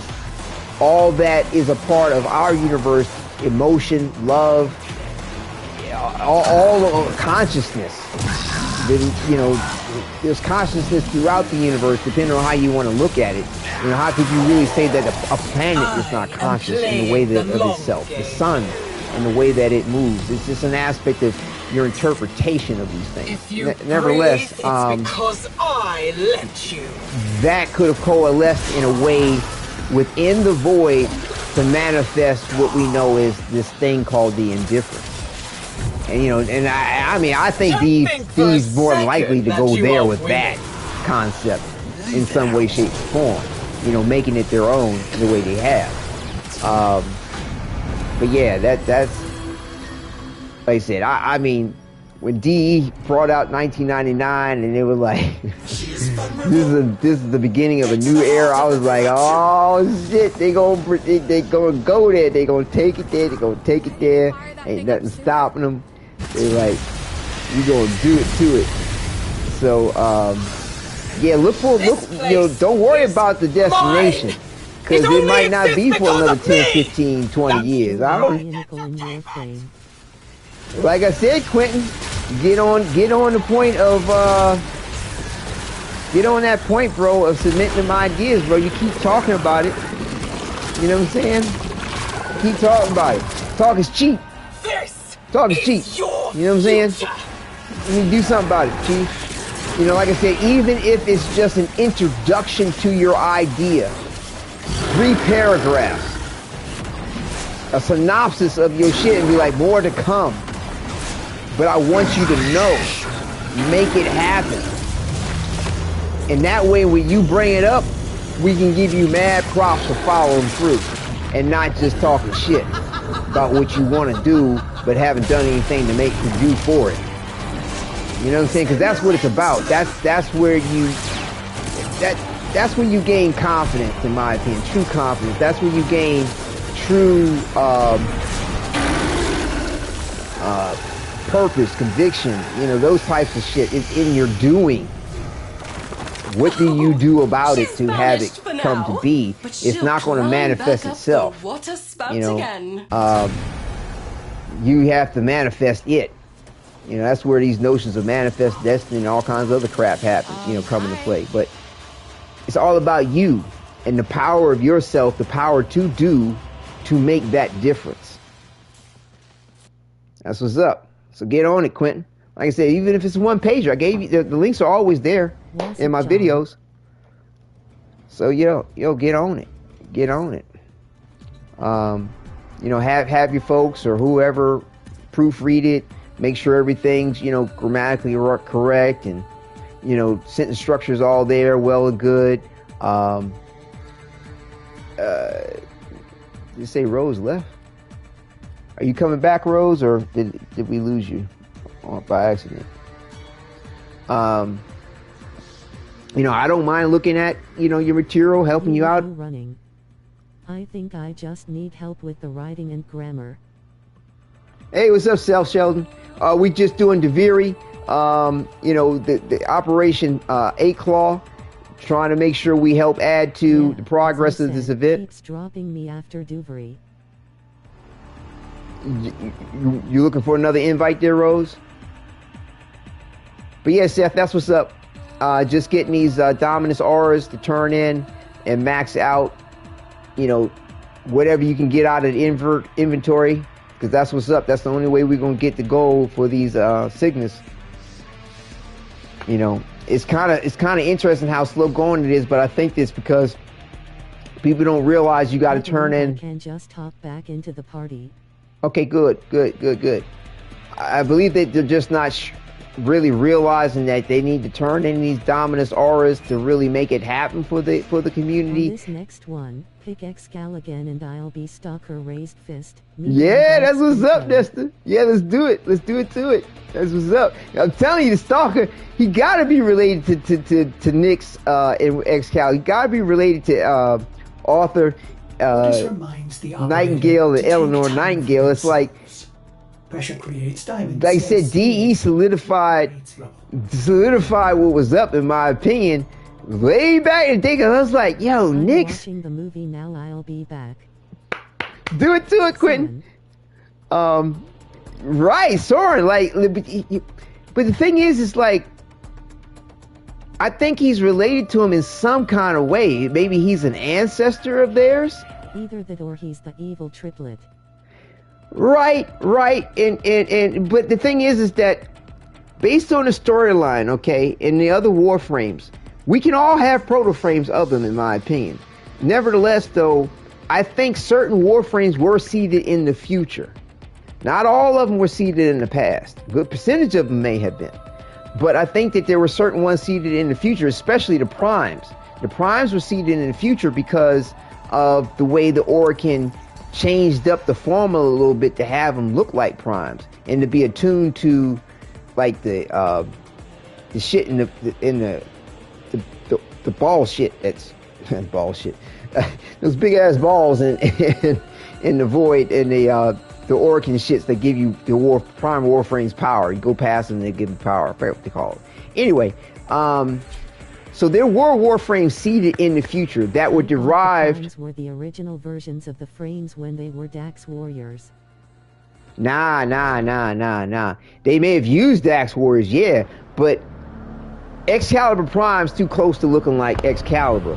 So they took the batch type Excalibur that is Arthur, that was derived from his genetics to cause it to look like he does. Like he said, that's what I'm going to become, right? And so when they fuck with it, okay, you get something a little bit different. And I think that's what's up with the Stalker, okay, as well as that was up with Umbra. Okay, now they don't have to be related to Arthur and Nyx, I don't think. It's just that they use. Wait, back up one sec. They use the seed of what they created from their batch. What Arthur and Nyx created. You know, what the strain that mutated into Excalibur and Nyx. The Orakin took that and manipulated it to a degree to get your Excalibur Prime, to get your Umbra. Okay? They don't have to be. You're saying Arthur is the original blueprint for Excal? Technically, in a way, yeah. I mean, he's his own daddy. I mean, because just like how Temple says, like in this, that's like I said, the Temple Lizzie Helmuth shit. That is what helped solidify the point to me about my theory on this. Because Temple says Flair says that Temple is him. He says, no way that Temple's gonna, oh shit, we got the Stalker crew. You sure you want me to be Excal, bro? Maybe we should all be Stalker. Be Stalker boys up in this bitch. I don't mind though, but this is cool as shit. Right. So when Flair says, like, he goes, wait. Dang it. What happened? Did fuck it, let's do it. You want me to do the? Yeah. Let's do it. We stalker crew. Oh shit! I need weapons, don't I? Hold up! I'm too excited. So yeah, when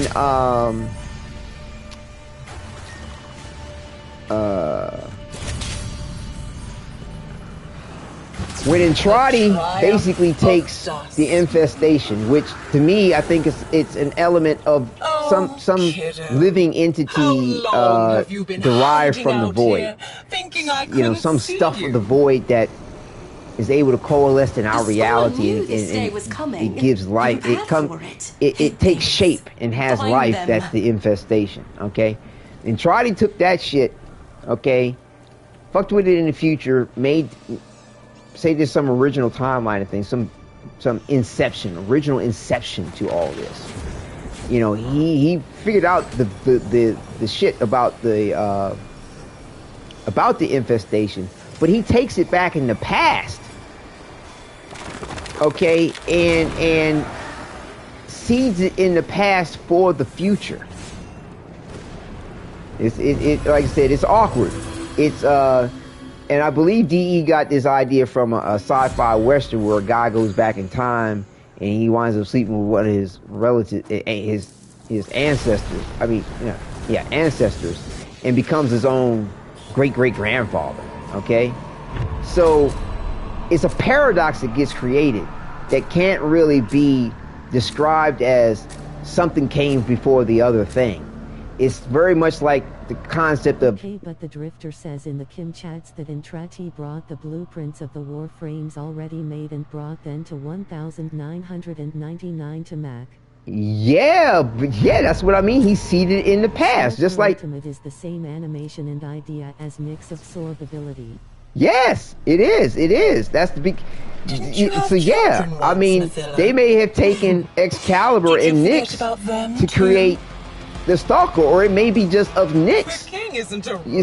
They did something with the two bash types of Nyx and Excalibur to create Stalker, in my opinion. But yeah, so the thing is that yes, he took the bash type foundation is Excalibur to the past, but again, think of it like the chicken and the egg. Okay, think of it like that. The end is inevitable. In the old riddle of what came first, the chicken or the egg? Well, it came all in one. They came together. You didn't. A chicken was born with eggs, just the same way a woman is born with all of her eggs that she will ever have in her life. You only delay she is born the with inevitable. Period. So it's like, what came first, the woman or the egg? Like, but the same time. That's the situation with the Warframes in Eternalism's theory, is that what came first? Yes is the answer. They both came first. Everything about them came first.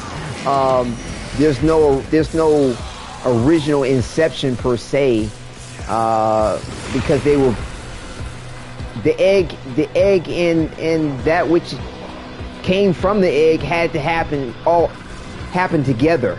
It happened together.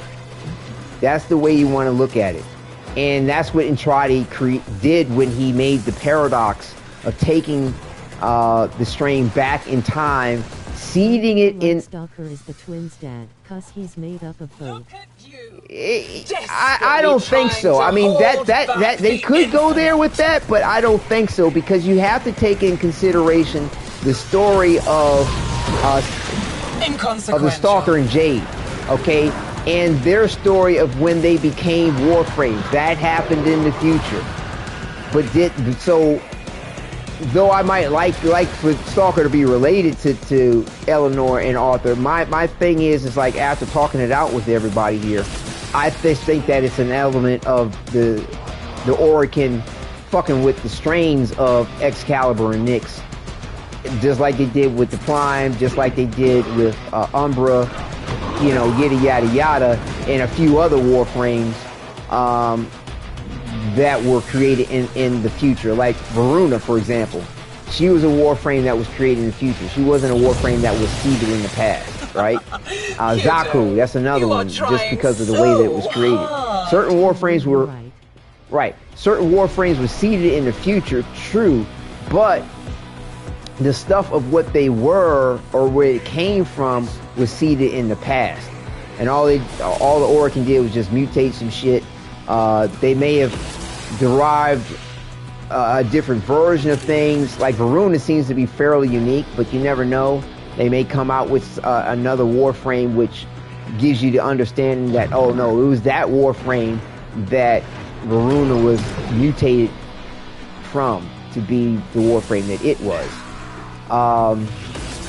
You know, but the thing is that if they were able to isolate what Andrade did, and bear in mind, Andrade's in the future, mind you, helping them do all this shit. You know, he created Oraxia.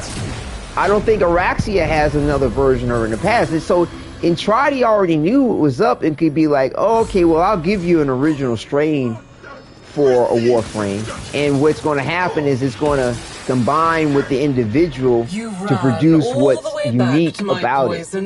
Okay, because it has a lot to do with the individual too, and their genetics, their persona, who they are, which helps manifest what the Warframe will be. Very much like, I mean, you gotta look to the example that we have is Flair.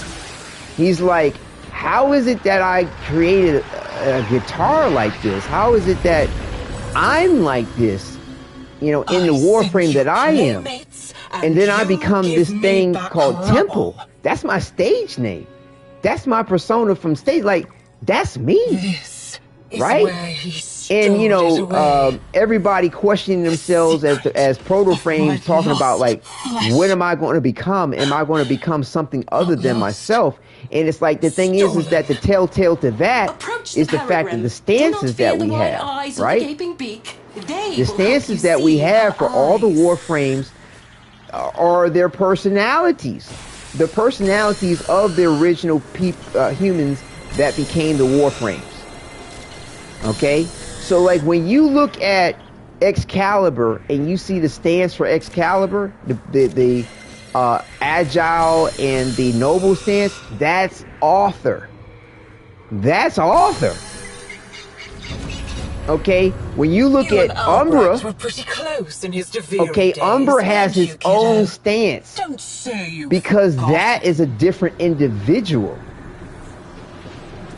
So could Stalker be made up of both the twins' DNA to make him? Yes, yes, yes, Even yes, here, yes, in the remains yes. You live on Twitch Arenti TV_Warutsetek. Not very nice of you, kiddo. Oh, you're live on Twitch right now, Seth? Is that what you're telling me?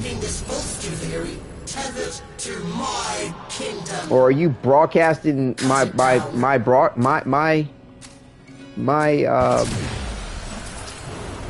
broadcast on Twitch? Trying to follow what you're saying there. War with Seth. Oh no, I'm trying to follow what you're saying there, Seth. Are you playing Warframe right now and broadcasting on Twitch? Or you're broadcasting my gameplay on Twitch?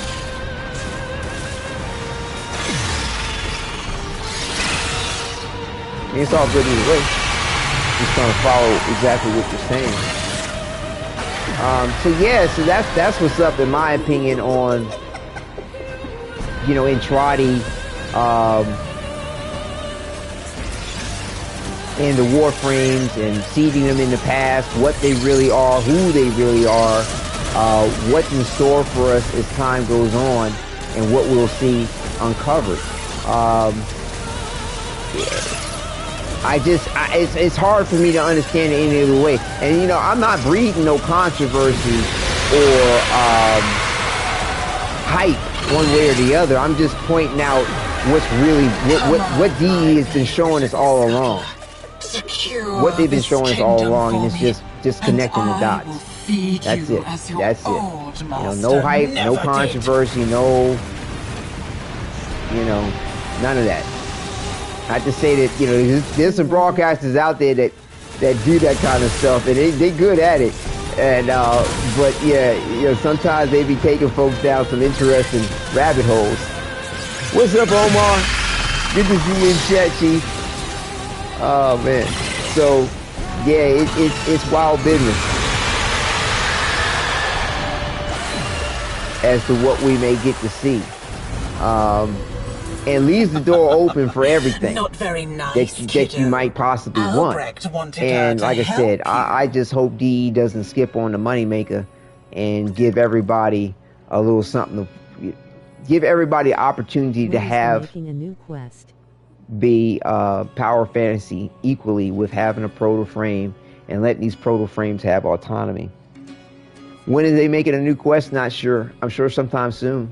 I mean, you know what I'm saying? Everybody's smelling Tao on the rise.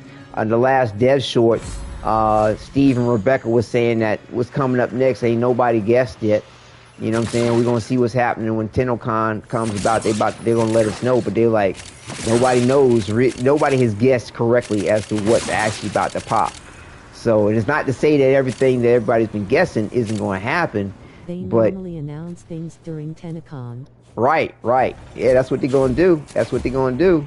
So, you know, be there for it. You know I'm going to be with my digital ticket. I'll be in that virtual, however, because they like to do a little thing with the digital tickets. Sun and sentience. Yeah, but like I said, they said that nobody's guessed it yet. And I think everything that people have been talking about as far as Tao would be in line with that, maybe. The only thing you'll create. But yeah, it's going to be exciting as to what they do. It's going to be exciting. They make something similar to the New War or the Call of the Tempestari quest. Put it this way, everything's on the table. It's a matter of when. That's what Steve himself was saying. It's a matter of when, and like the best timing, the time, money, budget.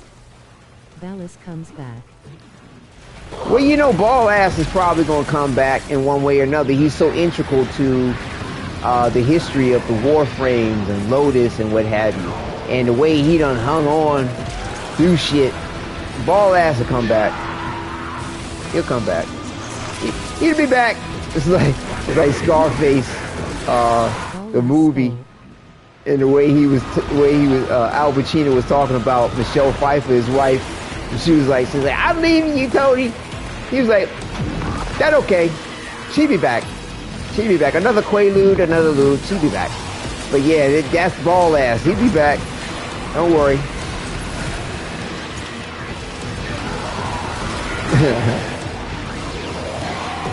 I'm surprised I ain't heard somebody make that joke about his name, call his ass Ball Ass. He's a twit. He's a child that had it all and fucked it up. Well, yeah. I mean, I wouldn't doubt if your idea would work, bro. You have good ideas. I mean, I know. I think it's your way of being humble. Rolling on the floor, laughing. Right. Rolling on the floor, laughing. Rolling on the floor, laughing. Rolling on the floor, laughing. Rolling on the floor, laughing. I'm so glad you get my humor. That's what's up. That's what's up. Rolling on the floor, laughing. Rolling on the floor, laughing. Unamused face. Unamused face. Oh,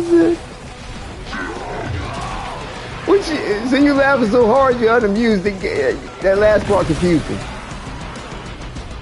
I call him Bull Ass all the time. Oh, great. That's awesome. Oh, shit. Now I can't unhear its skull loudly crying face folded hands. That's funny. But yeah, Rose, I think, you know, it's your way of being humble about yourself. That out of all possibilities within eternalism, our character, only to survive. Typo cuss, I'm laughing so hard. Oh, I got you.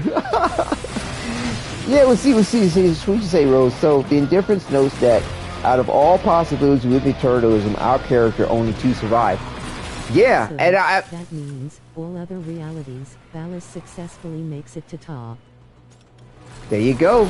There you go. It doesn't mean there's always only going to be two realities, because like that exist, or two possibilities of everything only existing, because what's her name? More than the drifter.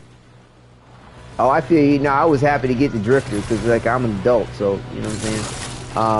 It's good to be able to represent that aspect. But yeah, I mean, don't get me wrong. I was a kid too, or a teenager, so there you go.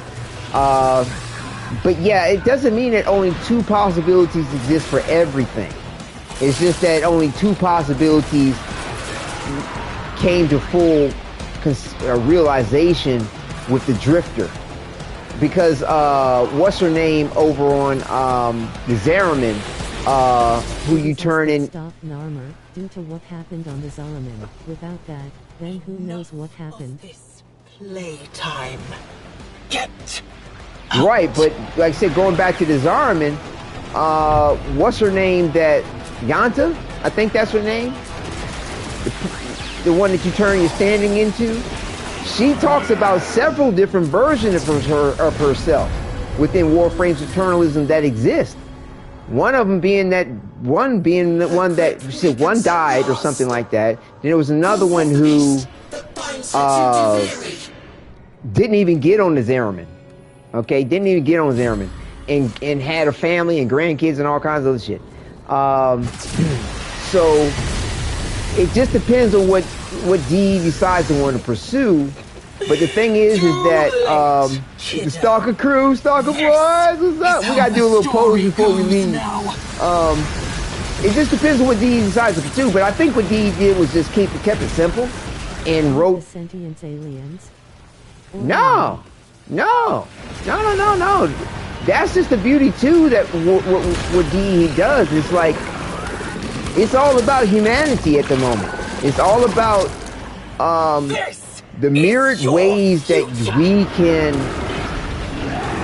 have ourselves and find ourselves to be alien to ourselves. The things that we can create and the ways in which we can be, which would act and seem very alien to even ourselves. Now, I'm looking forward to them in bringing aliens into the mix at some point, and I believe that's going to rest within the Tau system. Okay, or perhaps they take us to another system beyond Tau, because you got to realize Entradi's goal is immortality, true immortality, just like all the gods have ever chased various different emperors in time have always chased as far as having immortality. Okay, and the thing is that it cannot be tied to any one sun. As Entradi said, we die with the sun. So he's not going to go to Tau just to die with that sun. No. It's the ability to be able to go to any sun. You know, it's what he's ultimately seeking. So for us to wait a minute, we take group shot, stalker shot. Come on, let's group up. We need a screenshot of all of us, lol.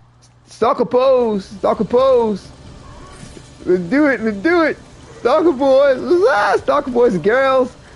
Yeah, haha, that's nice. I love it. Haha, pose, action pose, posing, pose.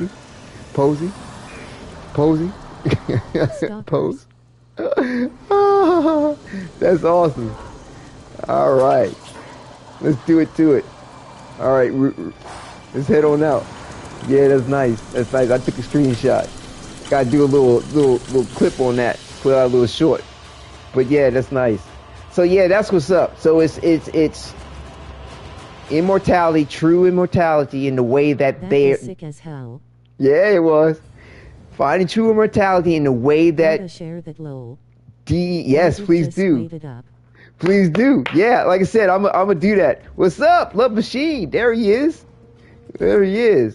So I'm definitely looking forward to DE making it their own in the way of themselves, and bringing aliens into the mix at some point in time.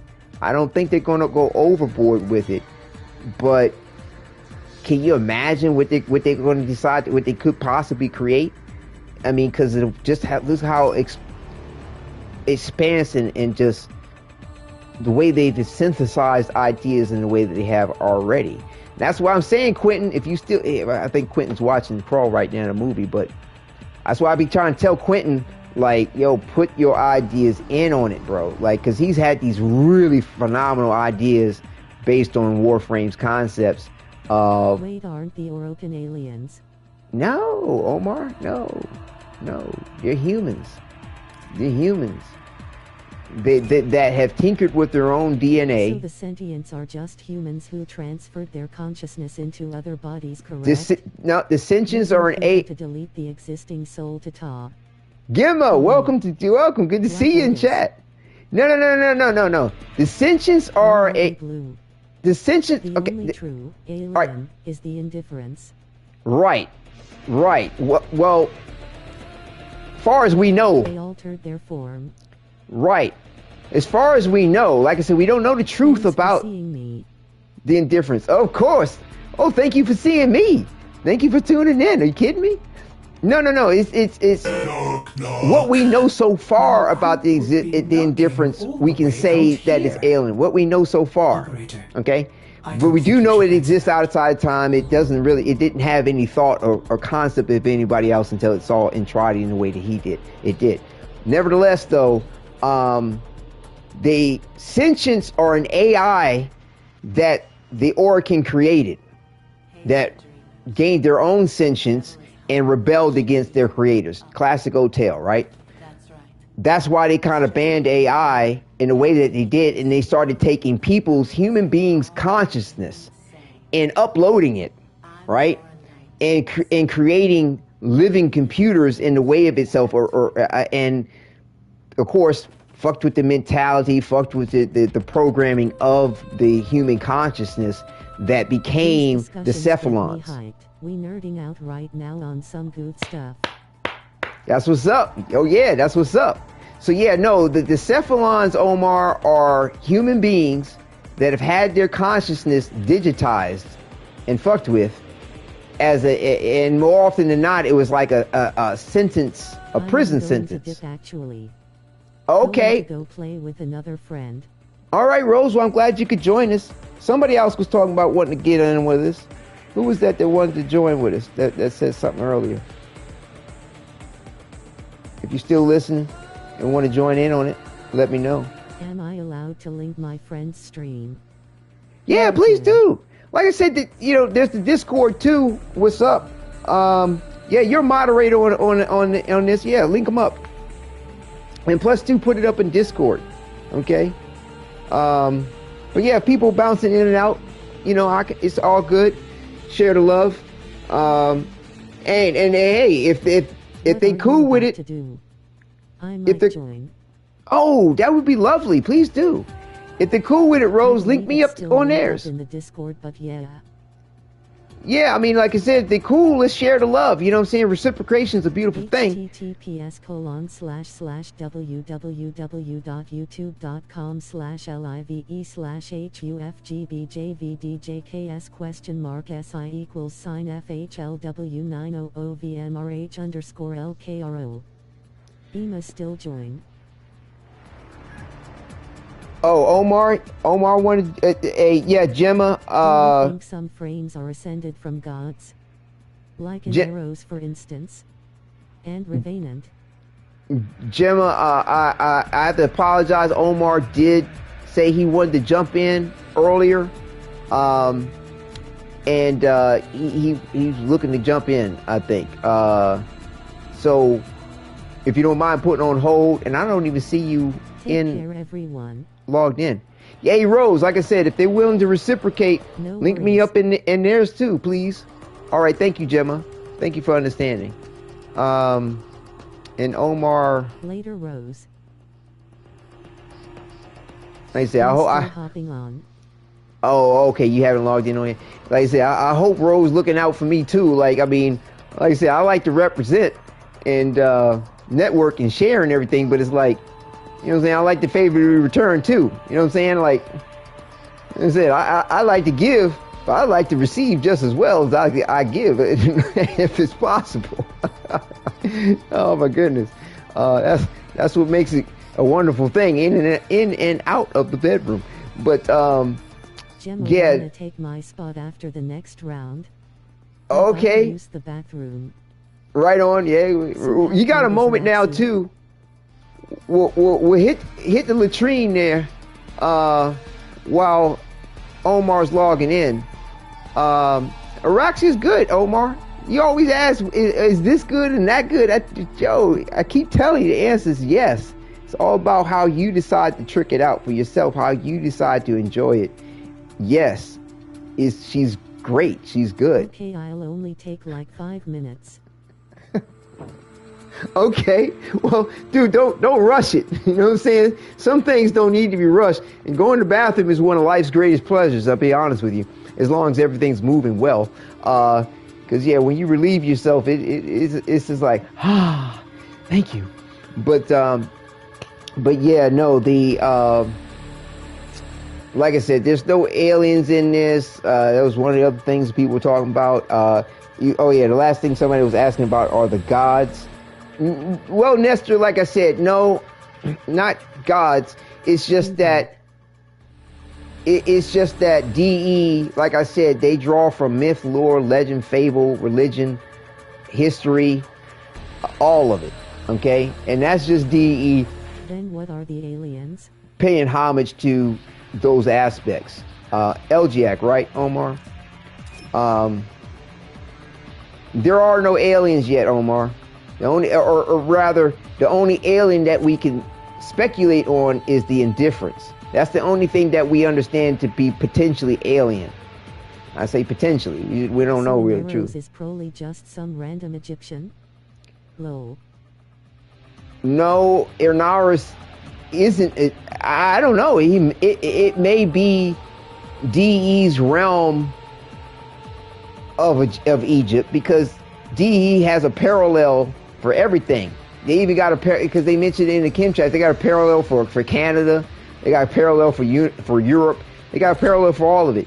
So there's probably a parallel to Egypt, and the individual may be Egyptian. I don't know. If he is my bro. CUZ an Egyptian too. Right. Well, but bottom line is whether he's Egyptian or not, they're drawing from the Egyptian gods, you know, in Inaris' namesake.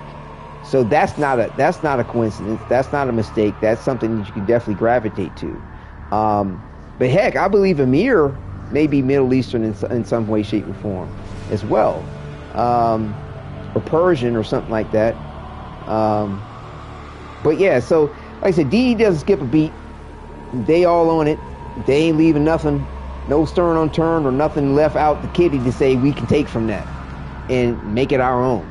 Because it's like I said, they synthesize ideas. So like Styanax being Greek and also having a Native American skin. Even real life religion is involved. Correct. Yeah. DE has their parallels to all that we know in our myth, lore, legend, cross-cultural. We're talking about cross-cultural, not limited to any one region on for us, American, Egyptian, African, Middle Eastern, Hebrew, Japanese, you name it, China. They're not leaving anything out the box, okay? So, that's what's up. And, so yeah, the answer is yes. Just like Warframe's eternalism theory is like, what is DE drawing on? The answer is yes. Everything. So that, to me, that's just beautiful in the way of itself. And these shitty ass melee weapons. So it's yeah. Cause I mean, they take Hinduism, like I've seen parallels to all of it. Okay, European, the pagan religions as they were referenced, Nordic religions, yeah, they've taken from it all. Islam? Yeah, if I'm not mistaken. I mean, I haven't really charted it directly, but I wouldn't say that they haven't. But yeah, there's Loki, right? The Norse gods, you know what I'm saying? You got to realize that Islam, Christianity, and Judaism, they're all part of the Abrahamic religions. Okay, so it's nothing that Islam, as you know, Omar, doesn't respect in regard to Christianity and Judaism, because Islam was the youngest of them in the way that it fully came to be, as far as Muhammad and the timeline of things. So Islam, though people they always want to divide this. You're this, you're that, you believe that, or you don't believe Jesus is this, and Islam really... Oberon and Titania, kinda, Colorvo. Right. Hey, what's up, V? Good to see you in chat. My internet. Yeah, what's up? Reinvite my internet. Okay. Yeah, we lost 2 people. Oh, there's Chuck still there. Like I said, Islam takes from all the other previous religions and actually has a lot of respect and homage to them. It's just that they got their own idea about the point of the final, or not really final, but one of the last words of God. Okay, and Muhammad was the one who got it. But then you have the Baha'i. Yay, my PC broke down. I couldn't connect to the broadcasts. Oh, sorry to see that. Okay. Well, oh, wow. Okay, well, glad to see you in chat, though. But yeah, you have another religion that's younger than Islam, based on Islam, and based on the other Abrahamic religions of Christianity and Judaism, called the Baha'i. The Baha'i, they feel like their individual Baha'i had his final word of what, or most recent word of what is of God, or that which has no name, because there was no one to say, to speak said name. So yeah, so it's like, to me, everybody, it's just depend. You got people, religions too, feeling like they're like, yo, you stepping in on my franchise. You know what I'm saying? Like, you know what I'm saying? I got the real deal, and then somebody else come along like, well, I got some of your secret recipe, and here's another deal of it. Like, I'm not saying any of it's wrong, and I'm not making light of the situation, but is the Baha'i some sort of new religion? No, Omar, they've been around for a while, bro. They've been around for a while, but there's a good percentage of Muslims that can't stand the Baha'i because they're not in line with what's up, and rather that they're saying somebody else is the true prophet, not Muhammad, right? And then you got Muslims that are talking about the family line of Muhammad having issues with the Sunni and the Shia. So it's like, you got everybody with their opinions and stuff. You know what I'm saying? So, I'm not saying anybody right or wrong about any of it. It's just stating the point of it. But back to the main topic at hand is the fact that D doesn't skip a beat on anything. I'm not Muslim, but I think the Nation of Islam is one of the most beautiful religions/cultures I ever seen. Oh, it is. I mean, to me, all of them are. It's just, when you really pay attention and look at what's up, I think they all are. And within Islam, there's also too the Sufism. As a Muslim, I agree. Yeah, Sufism is the heart of Islam. They're almost like the Buddhists of Islam, the Buddhists of Muslims in a way. A lot of the ways kind of remind you of some aspects of Hinduism too. Although, like, to Muslims, Hindus are like, it's a lot of bad juju between them and Islam. Like, they act like Hindus were the first to go against God and all kinds of stuff. Like I said, a lot of folks have their own opinions on stuff. I don't share them, but I do know and respect the point of where they are and their demarcation, their lines of saying, okay, this is us, this is you.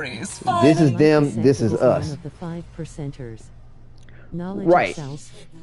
Right. Don't get me started on Hindus, lol. It's all good. But yeah, the 5%ers thing, that's more of an American thing. Like the Nation of Islam, the 5%ers, these are all fractals or fractions off of what's up? Religion I've ever seen, even if Yeah. I don't believe in it. Kinda like a refined Hinduism. Yeah, of course it was, because they came from India. I mean, Buddha was a Hindu. Was ancient. He came from the ancient Egypt, ancient India. Excuse me. Yeah. I mean, so yeah. Gotcha. You know what I'm saying? I mean, a lot of what's in China or Chinese culture in a lot of ways of itself has a lot to do with India. Yeah. Exactly. Exactly. You know what I'm saying? So it's all good. I mean, like, it's no doubt that Steve has taken a lot from Hinduism and Buddhism in certain ways. Right. There you go. There you go. Hit her with the knowledge. There you go. I'm kind of bad with names in a way, but yeah. I mean, like I said, I know what's up. And past a certain point, I kind of go, okay, well, I don't necessarily have to memorize that particular point. But yeah, I'll recognize the name. I'll tell you, oh yeah, that's what's up. You know, and but yeah, thank you for spitting the knowledge on that. Yeah, so like I said, he was from ancient India. Okay, so or rather, not ancient India is about accurate on that. So yeah, it's fascinating, absolutely fascinating to me. There's more that's in agreement with all the religions, even the ancient religions or pagan as they would reference them. And I mean, you gotta realize there are ancient religions that were monotheistic too, going back to Zoroastrianism. Hell, there's people who still practice Zoroastrianism now, today. That was one of the first monotheistic religions that we have on record. So, like I said, DE Steve, the rest of the creators have said yes to all of it. And it's like, we can see the straight line through all these things and present it in a way where we're not going to discriminate about the point. And I think that's just beautiful, absolutely beautiful. Like I said, I dig it. Like I said, my major was psychology, my bachelor of science, and like I love cross-cultural studies. I've always had a hobby for anthropology and history, ancient history. Genetics as well. My native culture practices the lifestyle of the 4 agreements/directions. There you go. There you go. I tell you, I love it. Fascinating. But yeah, as well as physics. I mean, to me, you don't want to skip a beat on any of it. Most physicists, in my opinion, are chasing God and the power that is to understand it. That God power, that God force, and all that is, you know, not necessarily all it is. I mean, yeah, put it this way, I don't want to encroach on anybody's ways or beliefs, and like I said, your wrong might be my right, my right might be your wrong. But I can say that the way they teach it in academia, all right, which isn't really, and even like a Vatican science will tell you the same thing. Like a Vatican science will tell you, yes, when we talk about God and the Trinity, it's an anthropomorphization, making human that which we understand the sun within the center of our universe being the third generation of a star that has coalesced after its supernova and made other stellar matter. We as a species on this planet and everything within our solar system is the result of the third generation of a sun being born in this universe, in our solar system. I swear to you not. Like I saw this phenomenal like lecture from a Vatican scientist that was presenting information from the University of Berkeley, and like gave like spit mad knowledge, gave the what's up, and but it doesn't mean that it takes away from faith. It doesn't take away from belief. You know what I'm saying? The science of it all. So, you know, don't get it twisted. A lot of people want to kind of say it's this and that, and it makes sense to me because without religion there is no basis for objective morality. Well, not necessarily. Not necessarily.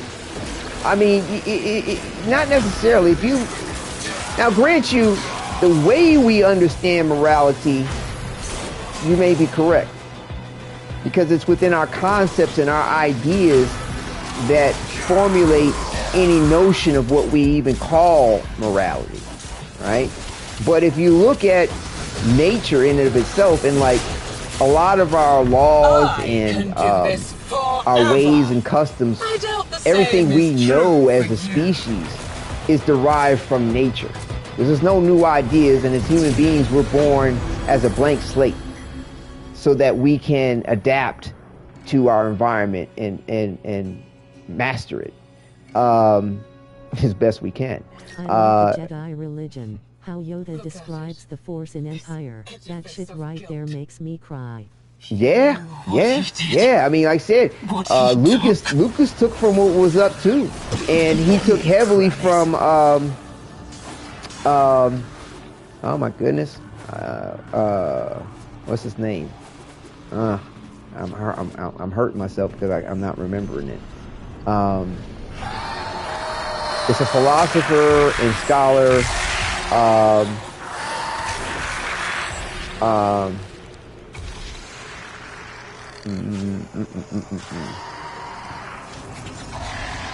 He was basically the inspiration for Obi-Wan Kenobi as well, but he... So morality is just a broken compass for navigating life in an atheistic view, and that doesn't sit right with me.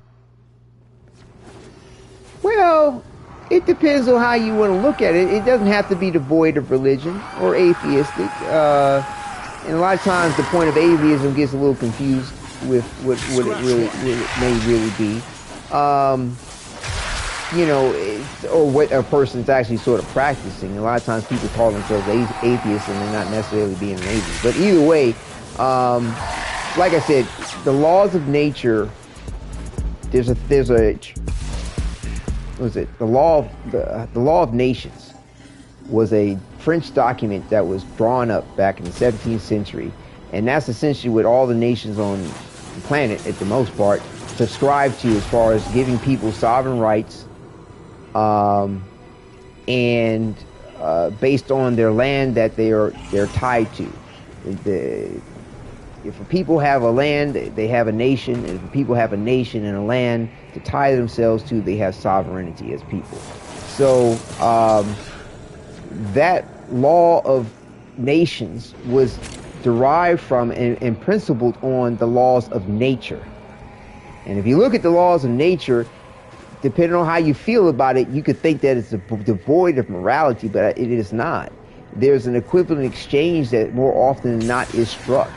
It's very rare that you'll come across a situation where nature in and of itself and the way of things will not find a balance in an equilibrium. And one could say that balance and equilibrium, or its respect or its harmony, is morality. You know what I'm saying? Like, yeah, you'll find something that a bird, for example, that'll take its eggs and put it in the egg, the nest of another bird for it to raise, or something to eat the young of something else, or the way an animal will, like a bird of prey, will eviscerate what it's going to kill by gutting it from sternum to its genitals, and then carry it off and let its entrails just fall out of the place. Like, you think a lot of things have no morality, but you're kind of imposing the concept of morality that we've developed. Vision is Valis talking about. But it's, in my opinion, it's not devoid of morality, because, you know, living things will find a balance and a harmony so that life continues, so that, you know, the wolves don't kill all the prey that's available. The lions don't eat all of its prey just because it's there. Humans are the only ones that do dumb shit like that, because we don't we don't have any instinct about our environment or anything else. We do things which will go against it in order to master it. We act almost alien to ourselves and to this planet half the time. But we are of this planet, don't get it twisted. But yeah, it's interesting what humanity is of itself and the way that we do that which we do. But yeah, I personally think that there's morality there in nature. It's just that it can look a little weird. It can look a little twisted. Depending on what, like for example, you look at some dolphins and the shit the dolphins do, right?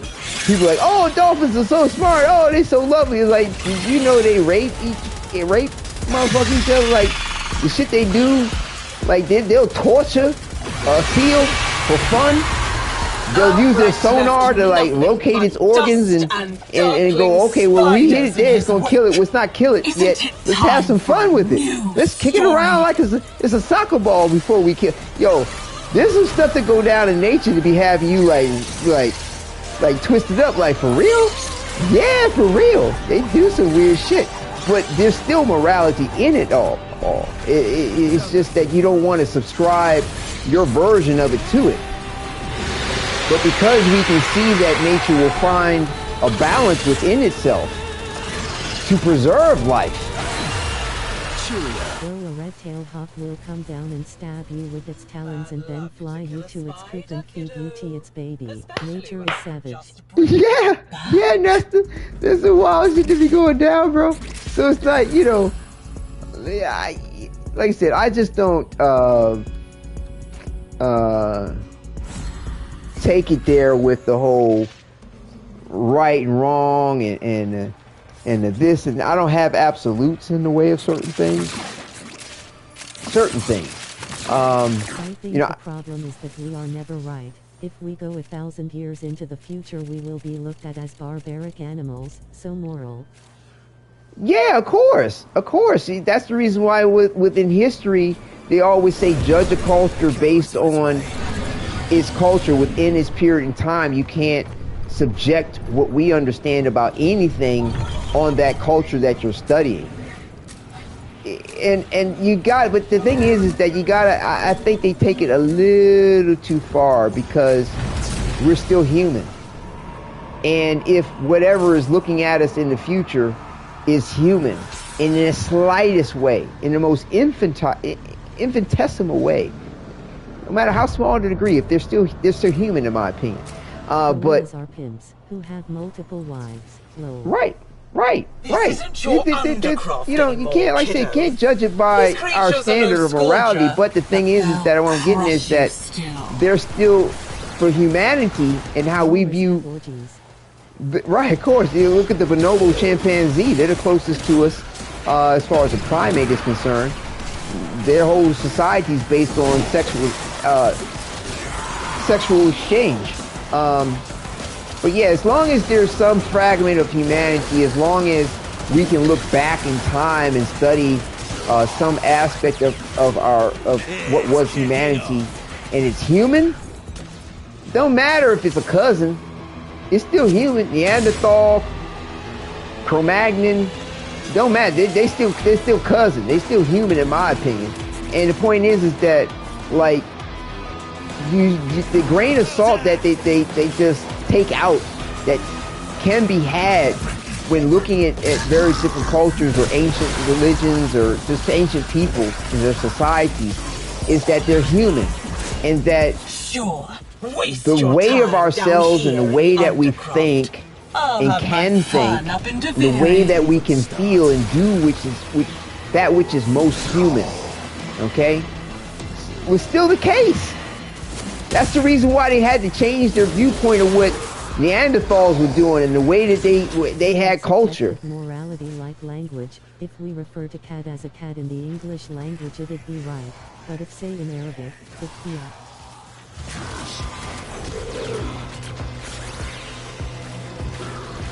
Well, yeah, but the thing is that there's still a cat in Arabic. Okay? Yeah, I mean, so that's what I mean, is that even though you might call a cat a different name, it's still a fucking cat. Matter of fact, it was always a fucking cat. Even in ancient times, when you go to Egypt, for example, speaking of cats, they worship cats. You know what I'm saying? Like the Persians whooped their ass one time because they threw a whole bunch of dead cats over the wall and it freaked them the fuck out. Protecting those freaks back in Helvania. Not funny, but it's wild. You know what I'm saying? It's still a cat.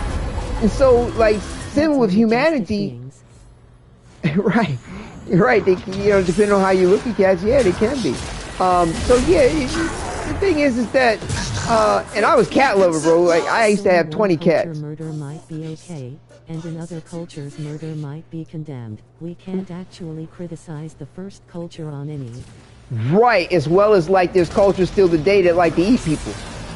That's the thing. That to them it's not nothing wrong. Matter of fact, it might be, depending on who you eat, might be the problem. Held high praise in ancient Egypt. Right. So I mean, like I said, but the thing is that where I'm getting to is that we're still human. We were always still human. Like, for example, with the cat, it's still a fucking cat. Cat gonna do what a cat do. Humanity and being human will do that which we do. And like case in point, like there's an interesting scholar. He kind of go off in some wild shit though, but he tried to do his doctoral thesis on ancient Greek and the fact that they use ancient Greeks and Romans and the fact that they use drugs recreationally. And they denied his thesis because they were like, you're looking at ancient Greeks and Romans as if they're modern day people from our society to want to call their use of drugs in any kind of way, shape, or form, regardless of how or when they did it, as recreation. And it's like, get the fuck out of here. Yeah, you can. It's like if they, though they may have viewed drugs in ancient times as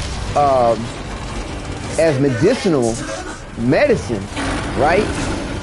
And also to a path to like a religion or a higher plane of consciousness and a connection with the gods. Slow cooked liquefied natural chocolate is medicinal to us. Right, but it's still fucking chocolate. And you can't tell me that, yeah, people's taste buds and things like that, there's a genetic component to it, but like chocolate's still fucking chocolate regardless of what the fuck you do with the chocolate. And there was probably some people back in the day that, even though chocolate may have been medicinal, for example, they might have ate that motherfucking chocolate because they liked it. That chocolate was good. And they probably did some other shit with chocolate besides something medicinal. And so, like I said, and if you have evidence of that, which we do have evidence that the Greeks did shit with drugs that was outside the scope of medicinal purposes, even though they regarded it as that. To me, it's nothing wrong with saying that, yo, we can draw a healthy conclusion and we can speculate based on the fact that we are human, that this is what they did with it, even though they may not have called it that. It's like they may not call a cat in another language, but it's still a fucking cat. I went through the same issue when I was in my graduate studies in mythological. What's Balas's vision again? When I was in mythological studies, what do you mean what's Balas's vision? He just want what he want. Ballas is selfish. He like a child. That's Ballas's vision. You know, Ballas is the classic example of some Mexican pozole was a celebratory meal to the Mexica that had the meat of their enemies in it to celebrate their victory. But else, yeah. There's I forgot which Native American group it was. I did a project on them.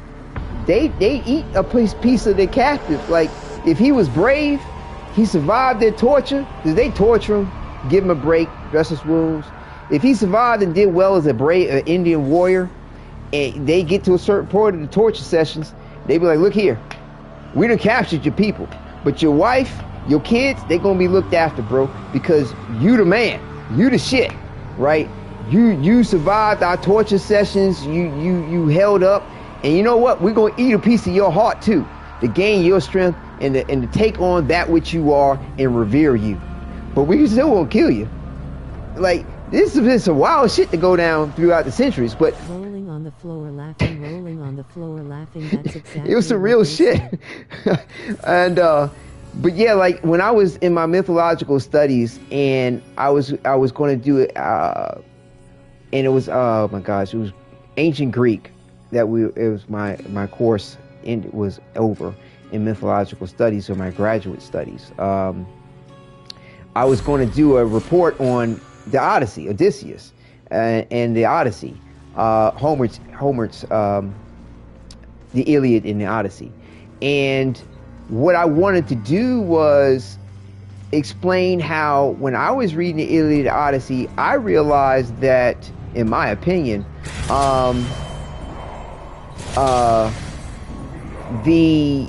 what was being described in the Iliad and Odyssey was code, in my opinion. I remember there was a tribe who ate the dead's brain to honor them, but one of them caught a prion disease, which is incurable and gets tea. Yeah, there's that too, like I said. What happened next? My freaking internet.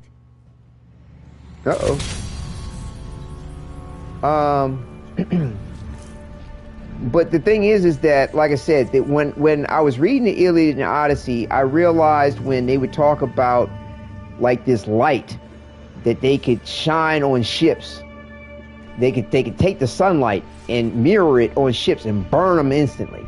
They, there were certain things that were described, bottom line, within the Iliad and Odyssey, Homer's Iliad and Odyssey, which sounded scientific. It sounded like a science for their time, okay, a technology of their time that was sort of passed down in the Iliad and Odyssey in the way of its tale, in the way of its mythos of Odysseus, to transfer that knowledge. Background eerie as heck. The background music, yeah, it is nice. It's a little eerie. But it was, to me, I thought it was a way of transferring that knowledge through time in the way of the poem, the Iliad and Odyssey, for people to know, and to find a way to decipher for themselves the use of that technology.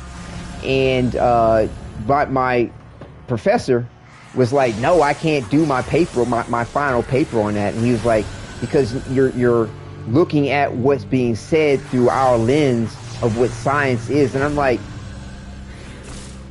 okay, they may not have used the scientific method, okay, I wish we got our own Oro worm.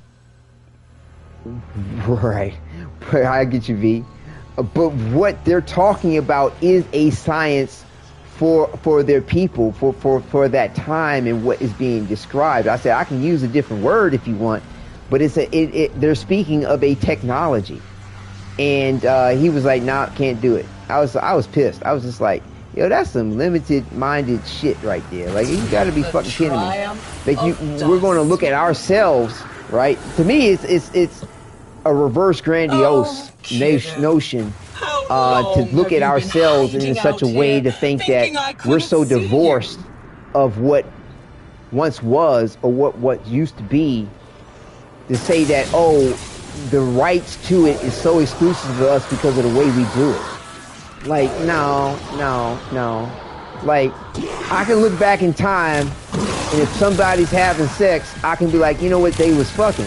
And and I'll be completely, I can't see why I'm wrong on that. Like, you know, tell me like, well, what they were doing when the penis and the vagina met, you can't really call that intercourse. Like, get the fuck out of here, man.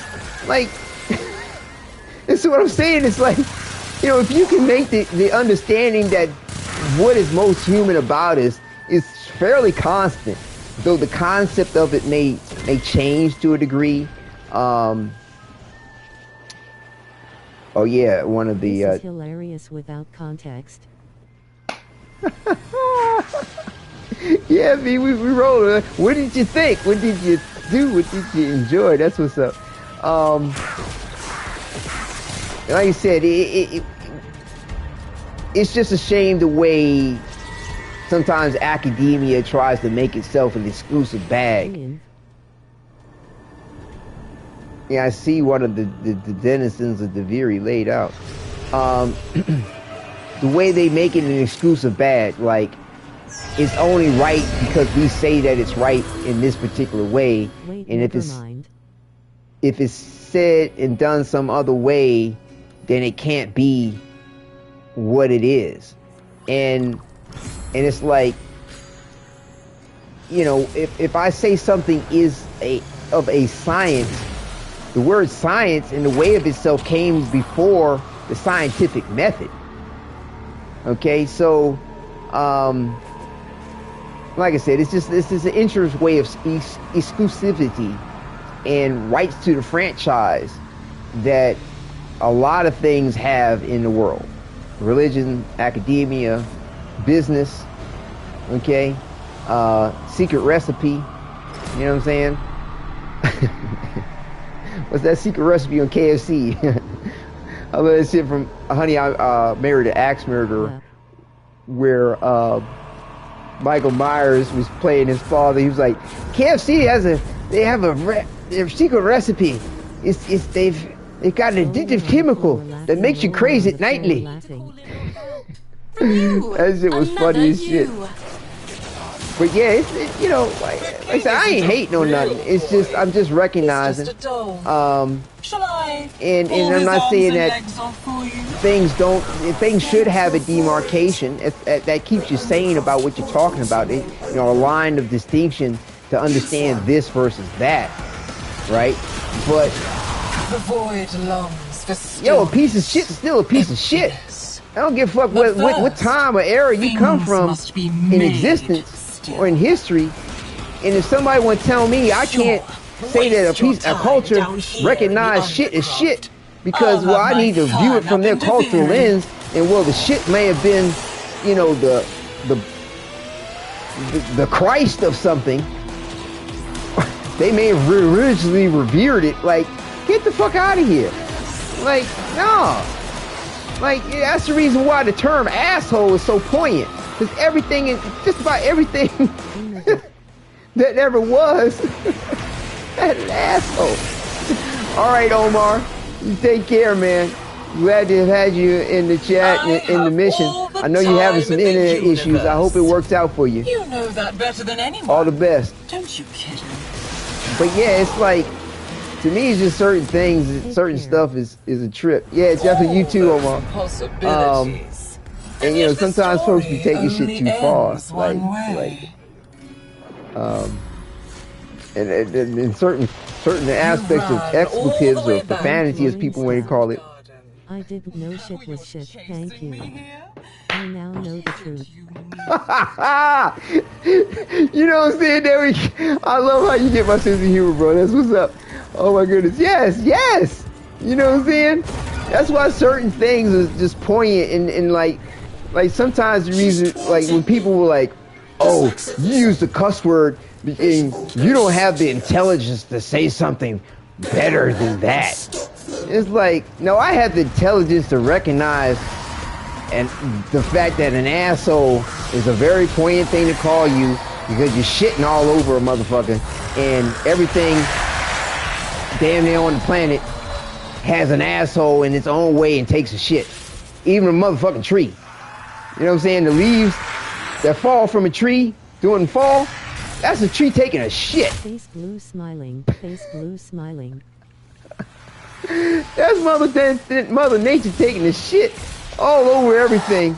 That's the tree, because that's how it gets rid of its waste. Is you know, through its leaves. It stores in its leaves. They fall, and that's how it cleanses itself. You know what I'm saying? That's it. That's tree shit. Rolling on the floor, laughing. Yeah. You know what I'm saying? I live in the South, man, and it's like, of America, and it's like, pollen season's a motherfucker. Like pollen. Right. Pollen gets everywhere. To me, yo, pay attention. Pollen, what is that? Seed? Right? That's Mother Nature taking a big dry skeet over everything. Artists, nor dreamers, to the windows, to the walls. Has an imagination to compare to the pollen with falls that off of my a balls. terrified child. But yeah, it's like, to me, it's hilarious. You know what I'm saying? In the fundamental secret commonness of it. Flesh. Okay? To like I can drop down these nuts. Pollen is technically red. Seed. Yes, it's dry nut. Yes. You know, it's dry skeet. It's whatever, bro. Like, and it's okay. To me, it's okay to laugh about it and define the commonness of it, the everydayness of it, right? And that's what makes it beautiful, because you can You can share that with the most common of people to the most educated of individuals and have common ground. You don't have to be right. You know what I'm saying? So yeah, it's just, you know, I go out and I see all that pollen and I'm like, Notice the hand on Domino's thrash face in Undercroft lobby. Let's play it now. you ever notice the hand on Domino's thrash face in the Undercroft? Yes, I noticed it. It's awful peculiar. It's like the indifference's hand. Right, exactly, Bandito, yes. That's Mother Nature showing her love. A little bit too much of its love. Yeah. Nah, yeah, it ain't good, whatever type of nut you're getting on that. But yeah, it's, but yeah, like I said, it's fascinating, it's beautiful. You know, yes, you can take these things too far and be too crude and too rude and speak about it in some wrong ass ways or apply it in some ways that ain't cool. True. You know what I'm saying? That's why you don't hear me go there with certain things a certain way, and I don't push the envelope past a certain point. But at the same time, to be able to laugh and to be able to rejoice in these things, that's enjoying life. That's love life relationships. That's, you know, what did you do? What did you think? What did you enjoy? You know,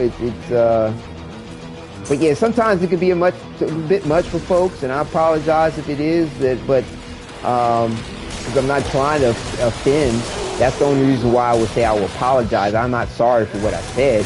I apologize that it was taken in a way that was offensive. That's where I'm coming from. You know, because I'm not trying to be offensive. And you know, just tripping off of it. Just like, yo, did you see that? Did you hear about that? Like, what? You know, if you ever paid attention, like, that's just phenomenal. You know? But it's like, yeah, but I mean, like, even the point of where I was talking about earlier, appreciate it, Quentin, where I was talking about everything has an asshole, like, I mean that literally, even in the fucking universe. Because in my opinion, a black hole is a fucking asshole. It's like an orifice and an asshole. Because it's like, when something gets sucked into a black hole, the shit... Away, it's good. I'm belling away. The matter that gets spun off on the edges of a black hole because everything's being ripped apart is what matter gets created from around a black hole. It becomes stellar matter. It becomes all kinds of shit. On the floor, laughing, rolling on the floor, laughing, rolling on the floor, laughing, rolling on the floor, laughing. Yo, a black hole breaks down a universe's or a galaxy's matter to fertilizer. That's what fertilizer shit, right?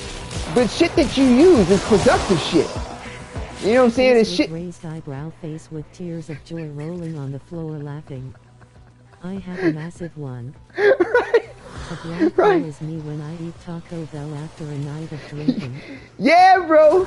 Cause they be making that Taco Bell. Yo, the meat look like cat food. But yeah, I like me some Taco Bell on occasion too. But yeah, but yeah, if you, like I said, if you really, the worst possible time. If you pay attention to the science of it, a black hole takes the matter. Work at Taco Bell. We need someone to drop in the stream without knowing the context of this convo face with tears of joy. It was not fun. Massive face with raised eyebrow. I feel you, bro. Like, I worked for McDonald's for 2 weeks, and I was like, I can't work for fast food. It's too close to the truth of what's going on. All the meat, rat meat, roll. You know, but the thing is, it depends on the radiation or sharks. You talk about yes. It's talking radiation. Where there is the radiation of things too, but a black hole will rip apart comes in packages. All kinds of Yeah, I know. It rips apart all matter, but the thing is, it doesn't suck in everything to its singularity. There's matter that gets flung off from it. that gets recycled, essentially, that is productive, like fertilizer, to become other matter. Right. But you know, it depends on these fast food restaurants, though. Like as far as like how they actually take care and process their stuff. You know, they're not all the same. Now, what they tend to get the same shit. That is the shit, but they still get the same stuff from the same manufacturers, grant you. So it really rips after dairy low. Right. Well, yeah, it depends on the way you're combining your food too, which might have something to do with why things aren't coming out well for you on the other end. With you, kiddo. You know, but yeah, I worked for Burger King for like 2 weeks, and like I still eat fast food. I enjoy me some Burger King. I enjoy me some Taco Bell. It's all good. But hear the angels depending on the fast food, one way or another, right?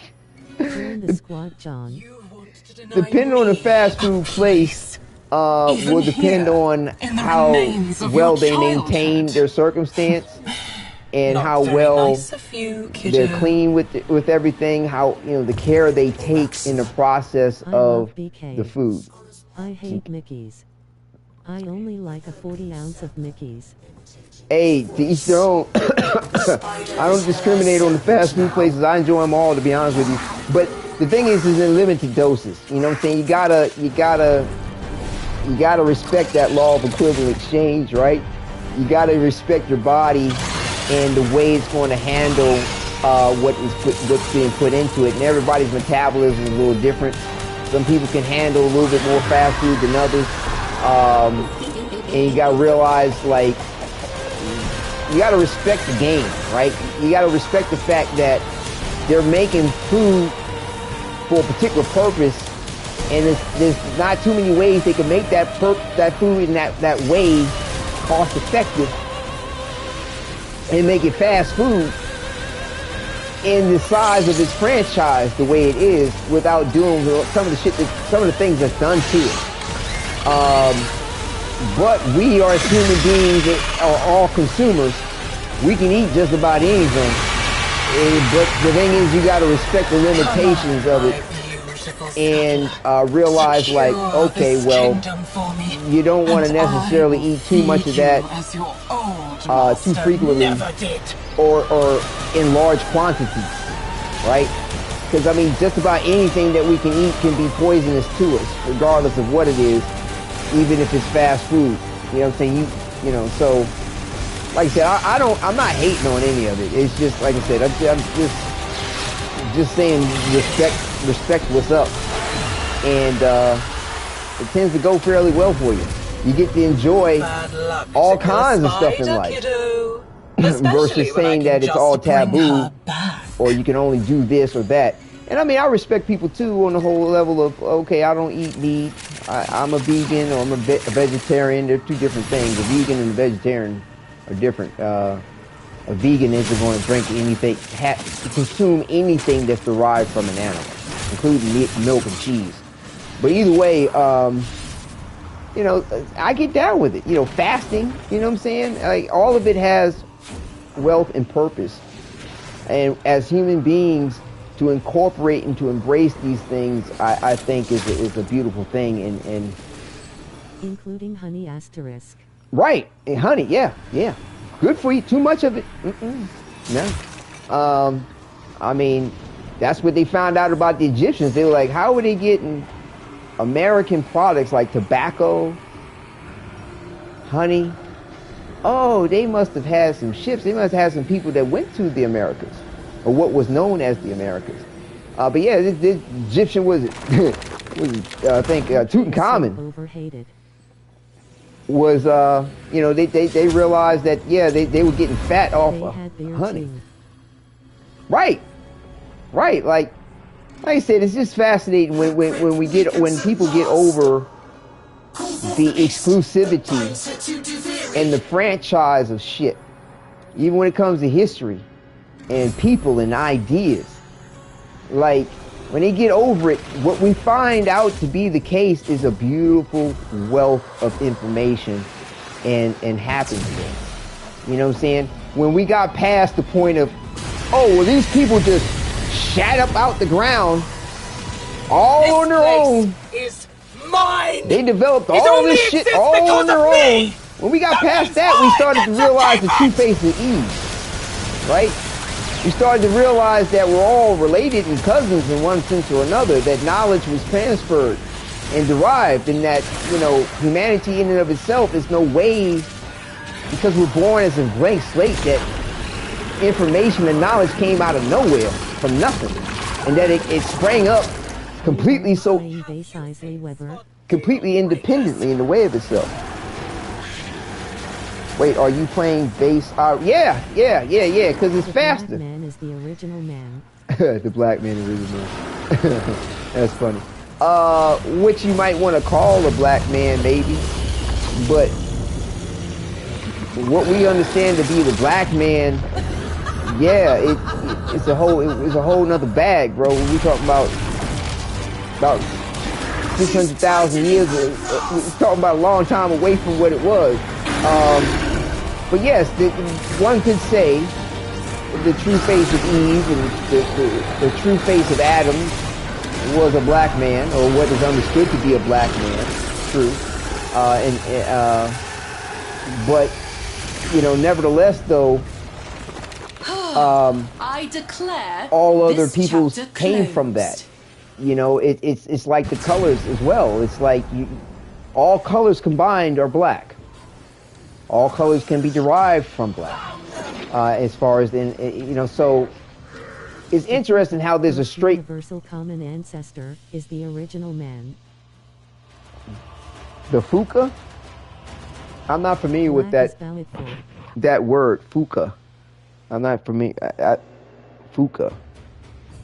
I may be, but I'm not. It's not ringing a bell.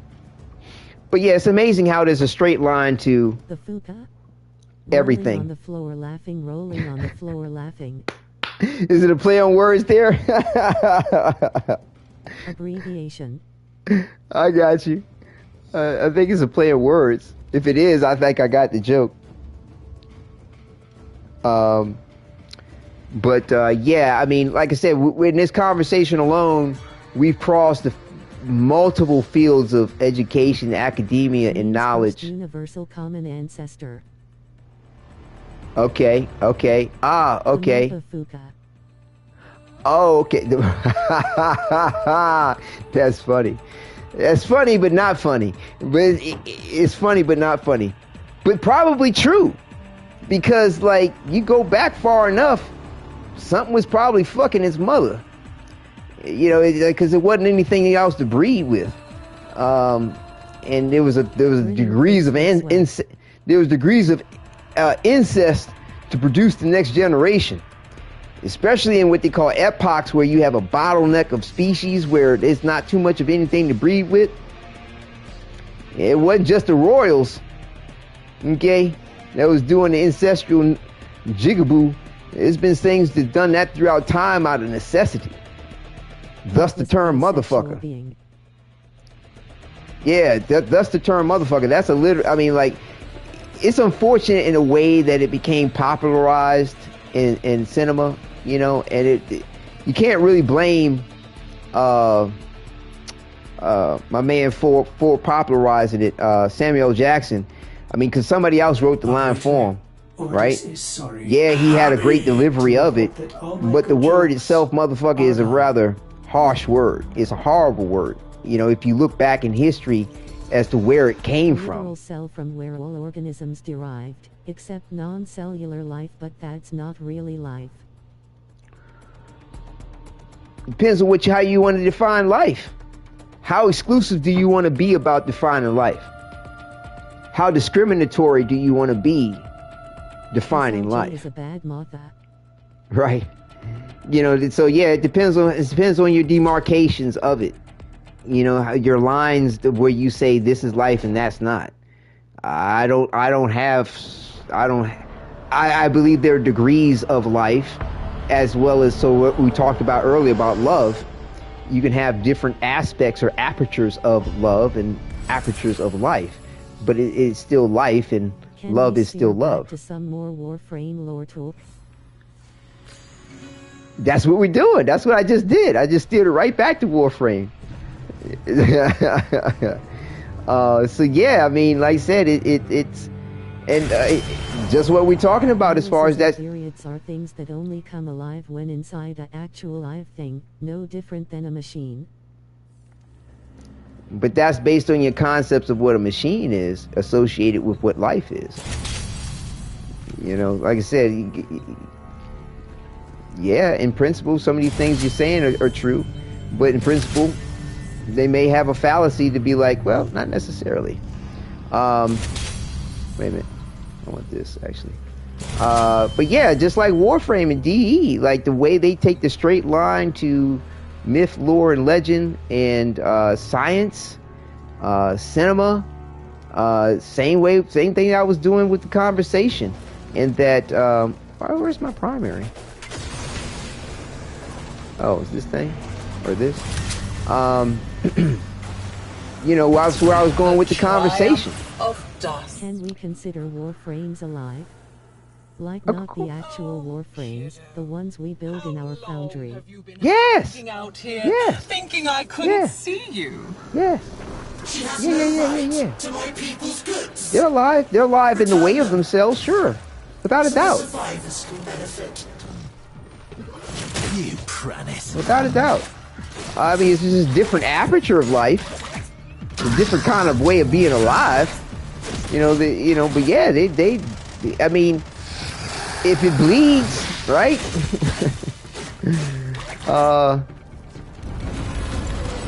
So yeah, I mean, yeah, they are.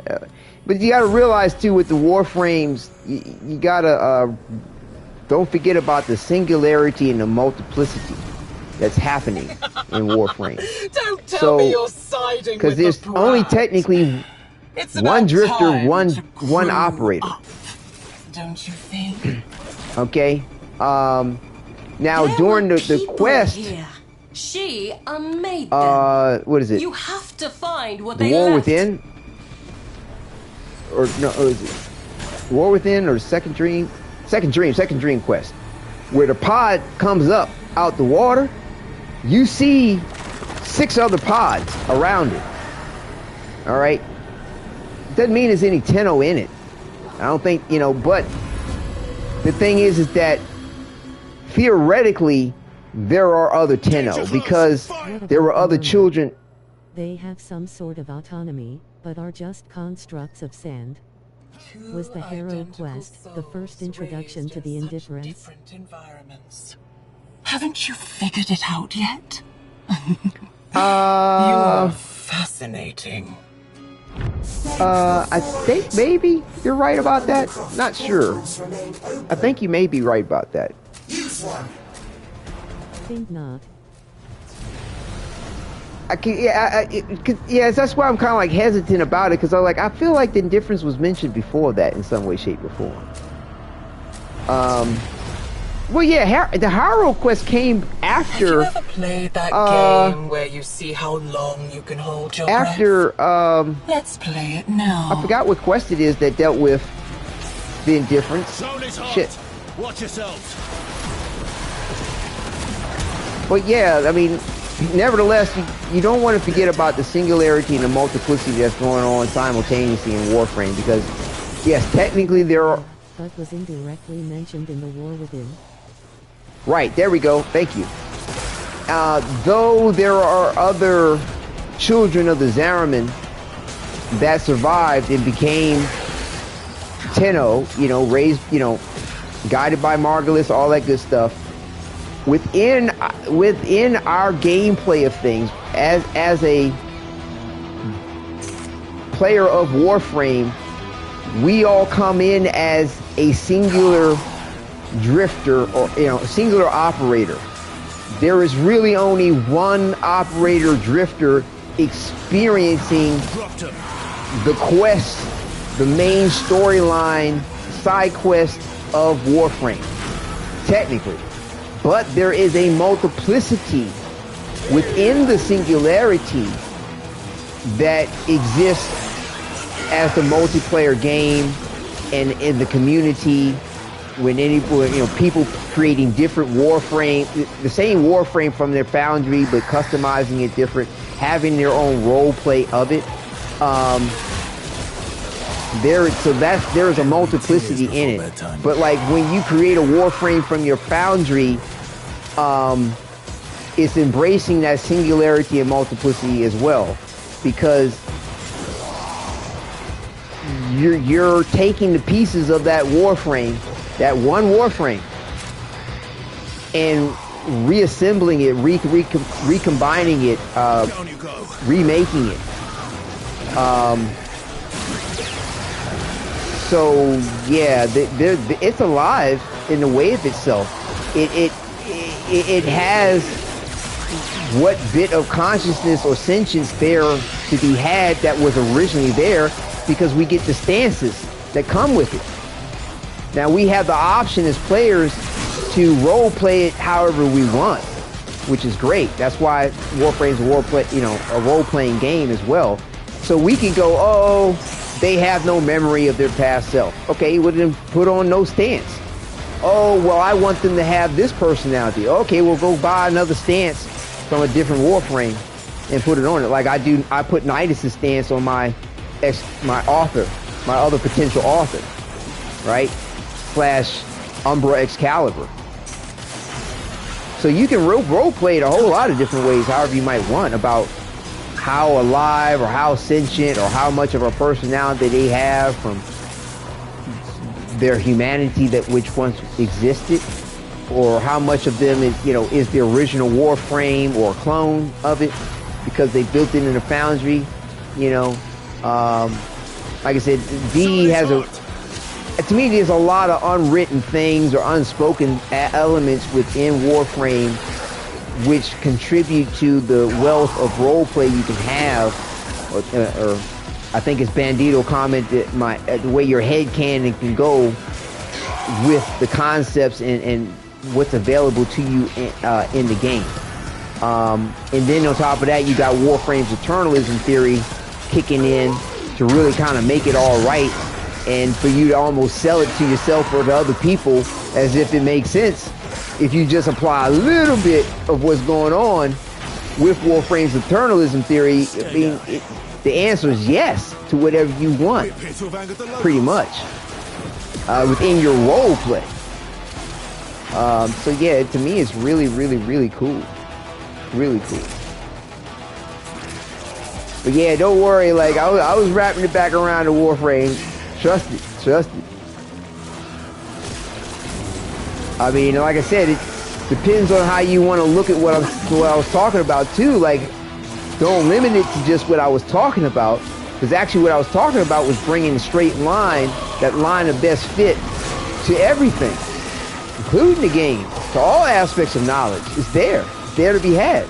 I teach my son that, and he's taken to it extremely well. It's like Warframe revolves around fragments of the whole thing. Warframe being just husks of the infested, the Grenier just one fucked you. The way I teach him is by association, to see the straight line to other things, to bridge the gap of his knowledge, to know other things, and to have to gain insight to understanding and knowing other things. But yeah, the infestation. Don't think for a The sentients being children of the Talbulders, the murmur is self-explanatory. The operator, their meanest rocks and drifter being one person. Yeah, basically a fracture of his psyche. And yet the story only ends one way. It's the raw stuff of his emotions and all, the variations of himself. Edifice of guilt. To me, is what's up with Dominus Thrax and the emotional tide of We Duviri. need every scrap of armament we can find. Get this working, whatever it is. So yeah, it's cool. It's a lot to be had. Don't go to. A lot to be had.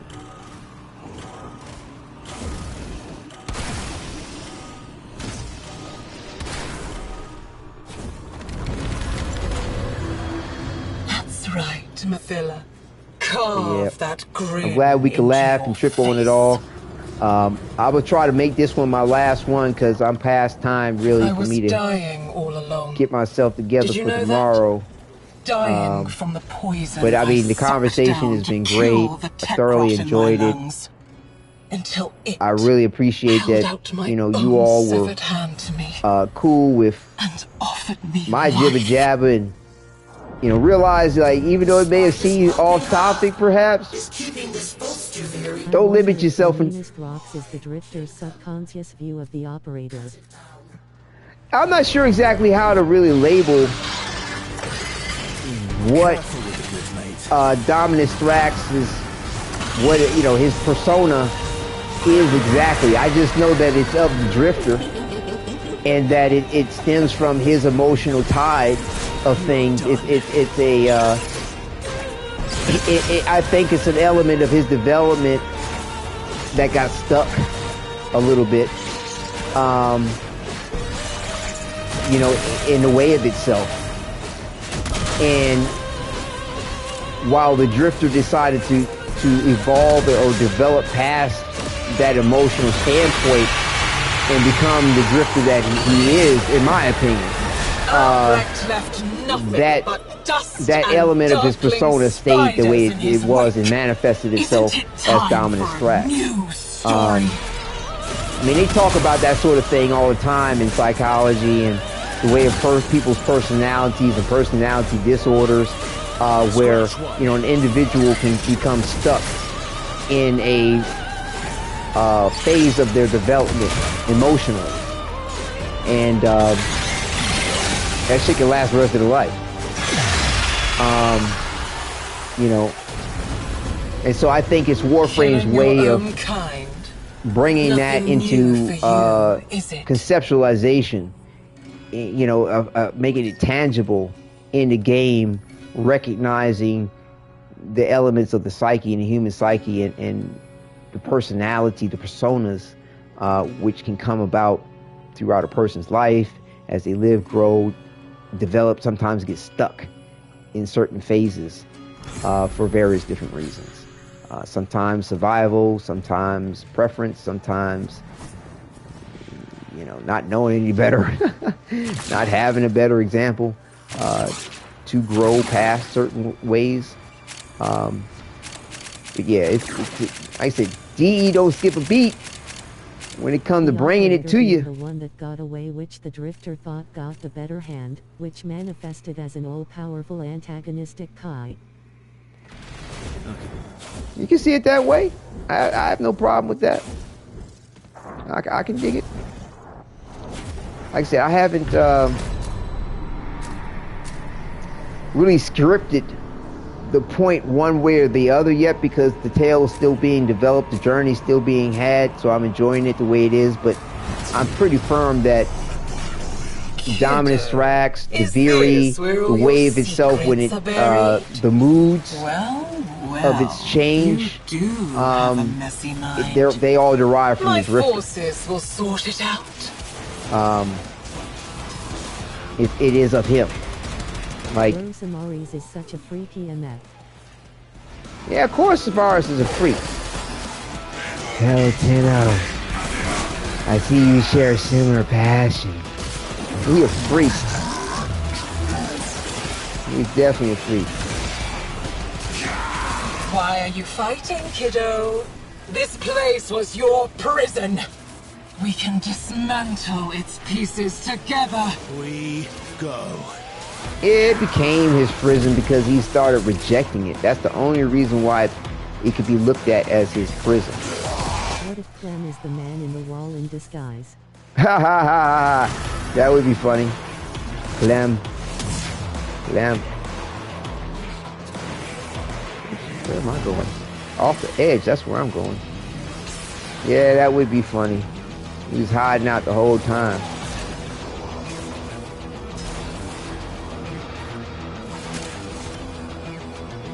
Takes care of that. Yeah, definitely. Do not limit yourself in the way that I would speak on things.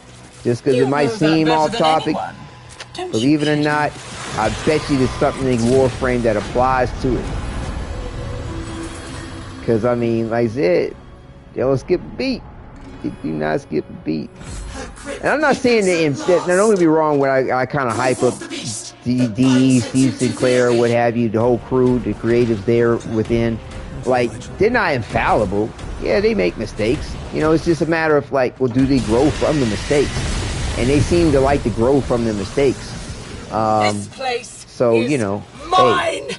It only exists because of me. We only that means human. I get to keep it.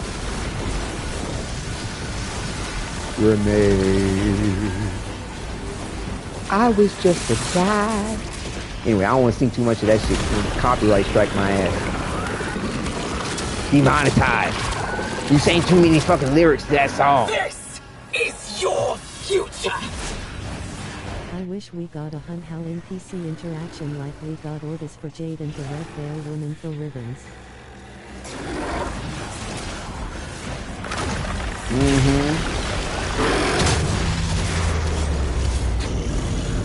Yeah, that would be cool. That would have been cool. Sure.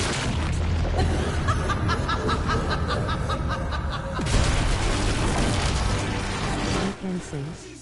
Oh shit. Man, I can't sing nothing. I mean, I can sing in the fact that I can do something that creates a note. Now, it might be off key.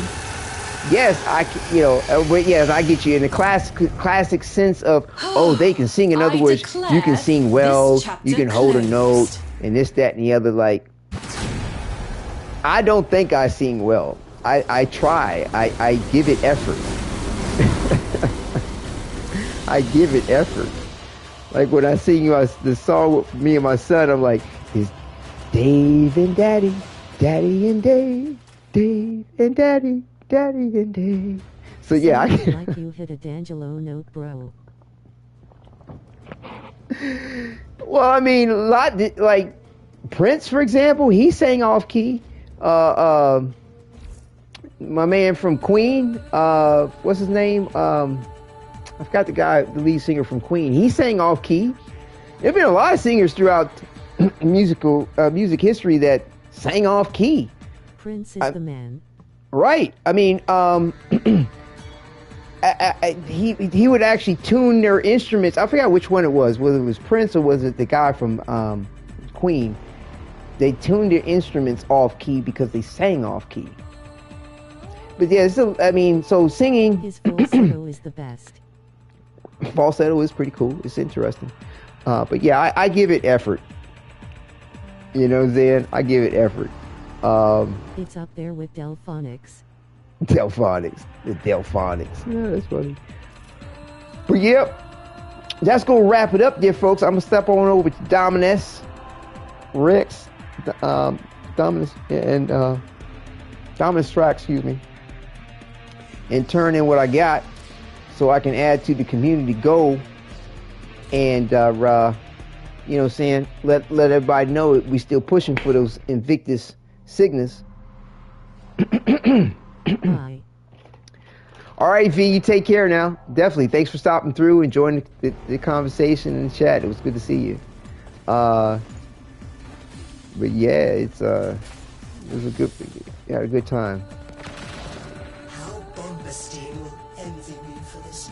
Break her control, or hers will be the only Duviri there has ever been.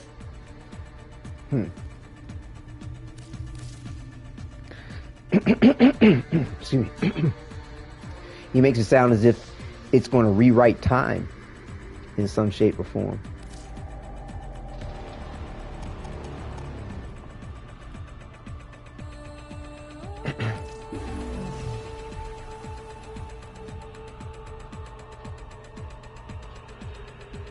I can still buy more pathos. Face, effigy of dust, mutilated void dog. Okay, so I can buy 5 more pathos lamps is what it is. Okay. Yeah, that's what folks can do. Like, just, I mean, like, turn those dominus auras in. Like, there's nothing in here, even if you already have it, well, that could go to waste. Because I think you could even sell this from your inventory to get credits for it. I have enough pathos clamps for the rest of my life, lol. Right, I'm sure they'll run out eventually, but yeah, I feel you. Like I said, anything you get in here, like blueprints, skins, stuff like that, if I'm not mistaken, you can sell these things for credits In a way, I was your real at the father, very least, wasn't I? even if you didn't need it. But like I said, this is the best way to get to that goal for this Cygnus, is to just reach the purchase limit for everything that's in here, whether you want it, need it, or not. All that lamentation about so the yeah, executions. we'll see. But we're at 25.8%. None the worse for them. It has taken a while just to get to this 20. I say it concerns me. Like, it concerns me that we are not going to see light to We are glad you have moved beyond these higher petty evolutions grudges. of the Cygnus. And it'd be nice if they brought them back in a different capacity. It'd be nice, but so far I've never seen an operation repeat itself, or the warlords from it repeat themselves.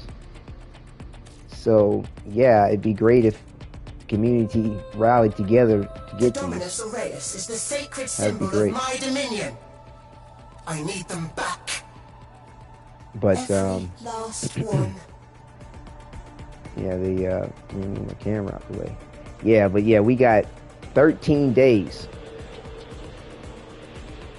And I mean, I think, what was it? Return every Dominus Aureus, and her hold on the throne. Yeah, like we had, shall I think it was 20 crumble. days altogether was the length of the event, I think. And it's taken us, I think, 6 or 7 days to get to 25.8%. We can sell all the arcanes for plat for Phosphor. Right, correct, Nestor. Like I said, I don't think there's nothing in here that could go to waste. Even if you sold it for credits from your inventory, or broke things down to Phosphor, traded them on the market. Nobody in my clan is doing shite. Damn. Why? Angel song? Now, I think that, like, the simulacrum, like, even though you could buy it, like, I don't think you could sell the second version of it for credits. But, you know, you can buy it to make sure you contribute more Dominus auras to the event. And you gotta realize, too, there's a good amount of people that's out there that may not even have access to this content. 25.8%. If you have everything by Cetus Wisps, they have no limit on them. What? Really? At yo, it's Nestor Fats Global.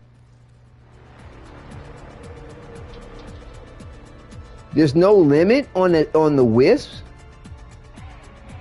Are you for real? Will not betray me.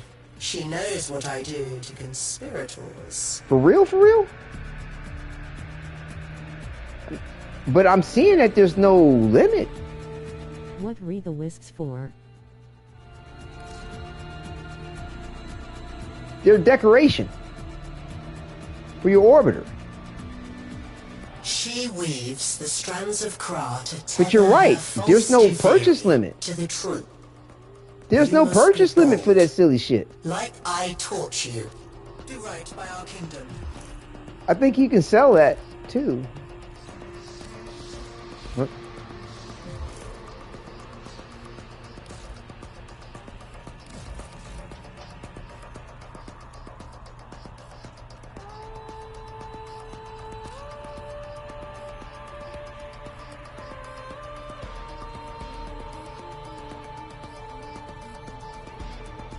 Yeah, I happen to have 15 of them.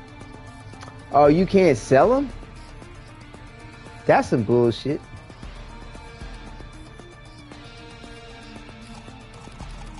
Wait a minute, is that the decoration wisp or is that a wisp? Is that a wisp or is that decoration wisp? Wow, okay, so I could grind this out until the event ends. Man,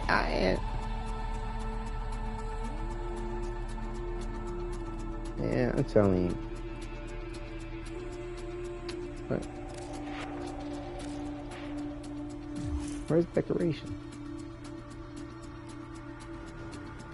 Oh, decorate. Oh, there's something right there.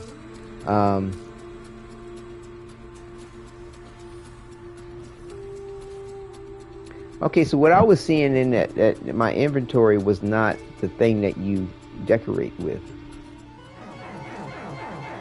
Oh, sorry. Artists will play with the volume off.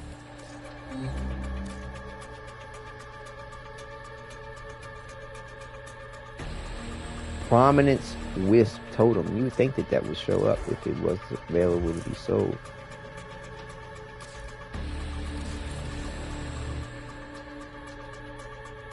I was just trying to find out whether or not you can sell prominence.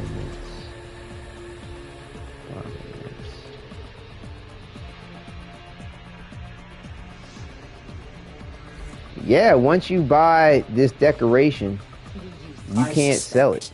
You know what meddling beyond the wall has But brought her here. you could decorate the hell out of it with them. But yeah, because I do not see a purchase limit, you can continue to buy them. Thank you very much for pointing that point out to me.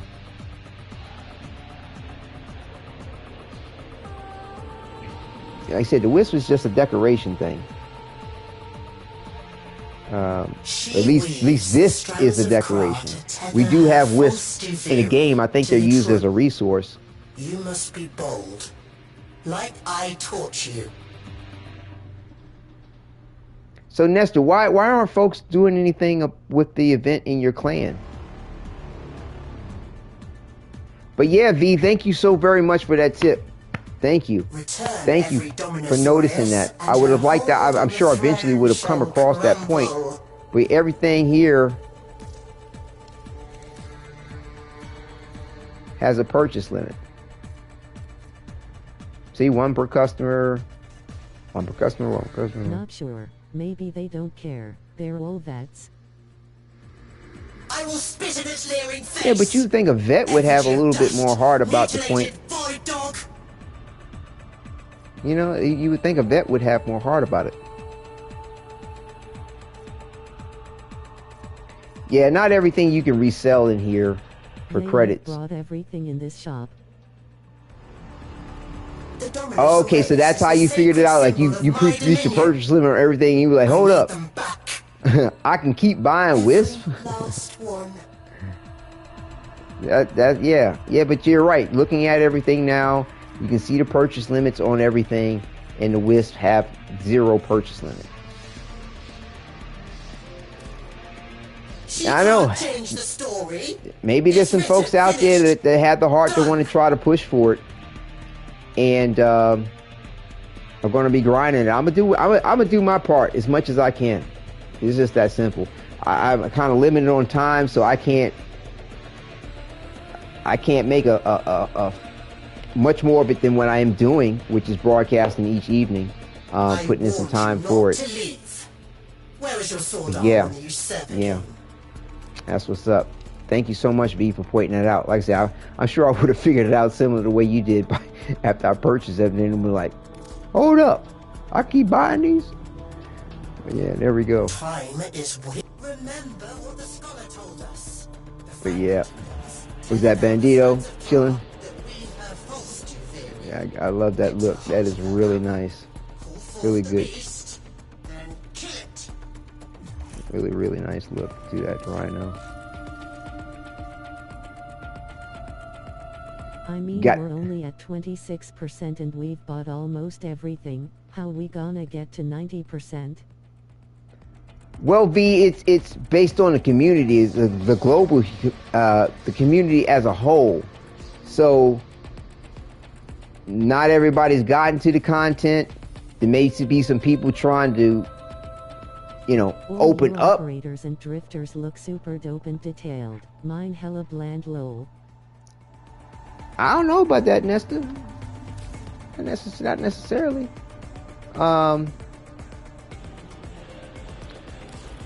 But yeah, so, you know, there may be players that are, you know, want to participate in the event, but they haven't opened up the content enough to do so. right? I don't know. You know, there's a lot of things you can speculate on that point. There's obviously people still playing it. There's obviously people still playing the content because it's still growing. The percentage is still growing. So now stand beside that king. It's just not growing very much. To defy a god. I'd almost want to say that, like, what I saw from the beginning is probably still the same people probably still working on it. You might have a few people still coming in on the fold. You know, some I'd say probably some fashion framers. You know what I'm saying? People that are really down with the fashion frame joint. Nestor. Nothing wrong with edgy fashion if that's what's putting you down. Lol. What was your... Have you not learned the... Do not wander far. You are needed. What was your in-game name, Nestor?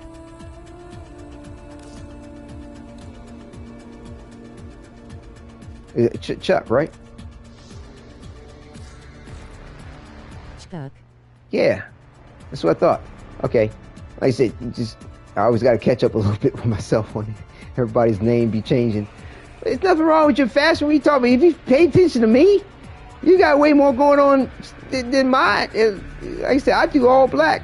I got some subtleties to it. But yeah, you know, don't shoot yourself in the foot there, man. I mean, you don't need to do that just to have me take a look to pull it up. You can just be like, hey, check out what I got. I mean, look at what you did with for the Scorpion Mortal Kombat for my operator. Yeah, that's what's up. I see it. This is Clervo, isn't it? That looks great. Love it. It's well done. Man. Don't need to defame yourself. Looks cool ass. Yeah. Yay. People trying to be humble in their own way. I put it to that constructively like that. But yeah, just be like, hey, I like what I got. Right? I would think that you would like what you have in the way that you style it. I would like to think you enjoy it. Like, hey, I enjoy what I got. Right? And so, no need to be like, no, enjoy what you have. Be confident in the point of enjoying what you have. You don't have... Right, thank you. Good. My operator is all raw death and destruction while my drifter is all sunshine and rainbows. There you go. Are we friends in game 2B? Because you're probably something different too in game... I'm guessing. And are you PC or are you console? Because it's going... I mean, PlayStation rather. My drifter is more like Assassin from AC. All right, right. Of course, with the Parazon. The water hears. Thank you for reminding. Yeah, the Parazon, I can see that with the Assassin's Creed joint for real. Now, are you PlayStation or PC? Thank you. Okay, so then it would be down here, I think. Or are you online? Oh, there you are. Yeah, you're online. Okay. It's Nestor. I like how you've got different arm pieces on the Col too and not just sticking with one style on both shoulders. Yo, the white spotter. Ooh, that looks great. Oh, and it's not really white. It's almost looks like bone. It's like a bone or eggshell, like a little cream. That's nice. Beautiful. Love it. That's fly. And the uses of the gray tones in there. Very nice.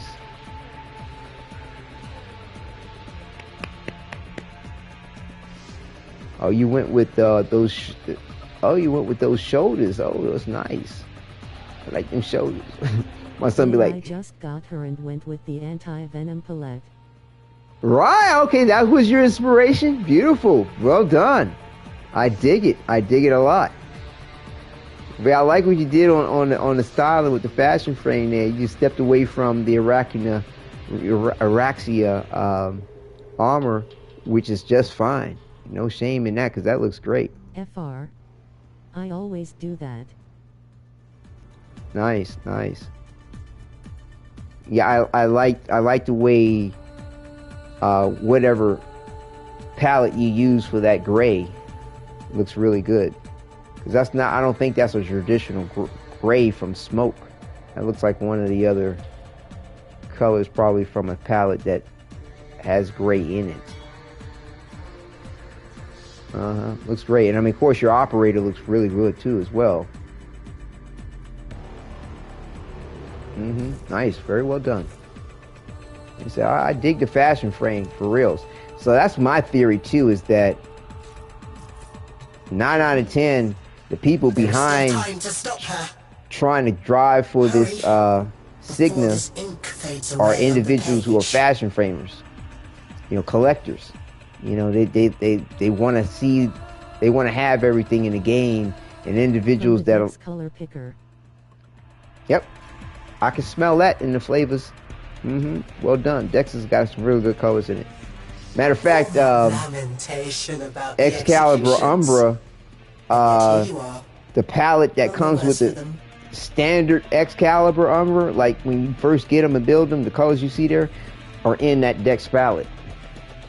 But yeah, to me, it's individuals who are trying to go after completing, you know, having everything, and are seeing that Signa, and especially the evolved version of it, is going to look hella fly on like a Void Angel fashion frame, or you decide to create like an Incarnate look to your fashion frame, and lo and behold, if they decide to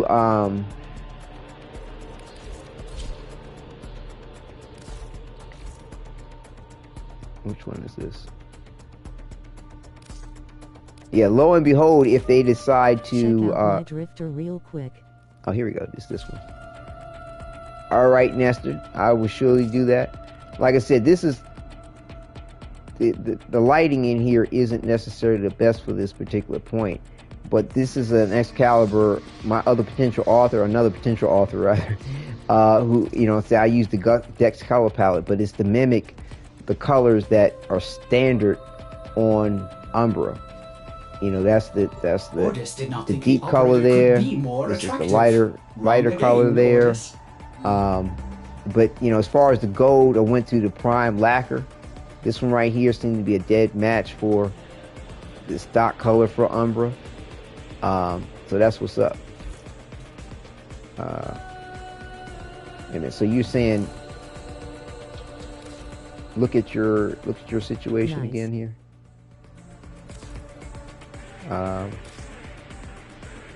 Cool, appreciate it. Waters.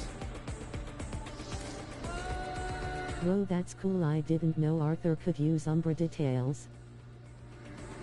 Yeah. Like I said, the fact that you can take Arthur sweat with all those garments in the heat spiral. Well, yeah, well, I mean, we don't really know if they, you know, sweating from his balls. Yeah, he'd be all right. They're Warframes. They don't seem to sweat. So is this what you're talking about, Nestor?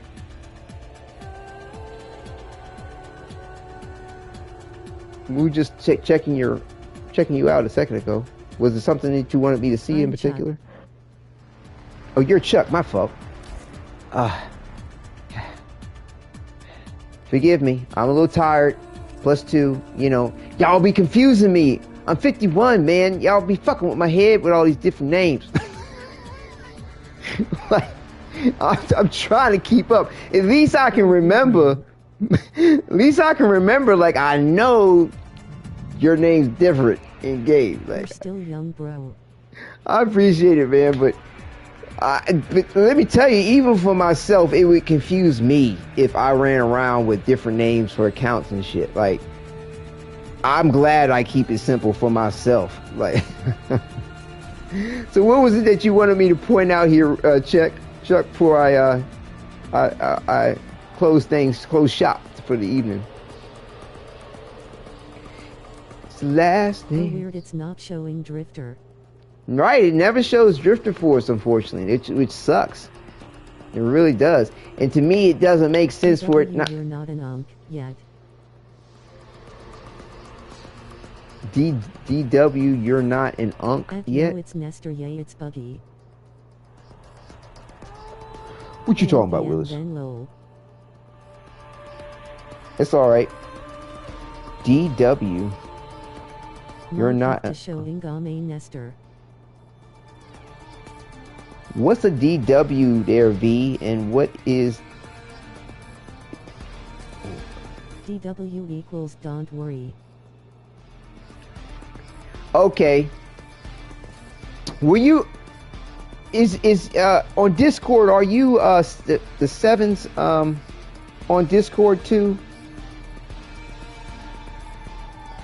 I mean, y'all be using these different names and be confusing me. But yeah, I've heard have people call me Unk in an endearing way, and there's times where people call me Unk in a way that's condescending for whatever the reason. But yeah, I mean, like I said, I know I'm an older cat. I could probably be old enough to be a few people's daddy, but you know, I'm young at heart, and I mean, it's about the maturity of the individual and what they bring to the table, and you know, the insight they may have in life. And like I said, we're all here to enjoy these things that we have going on, and you know, it's all rather relative. So y'all keep me. Have my Warframe and YouTube name in my Discord name.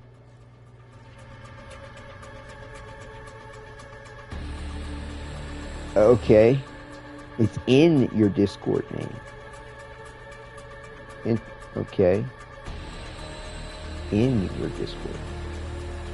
So it's a part of your Discord name.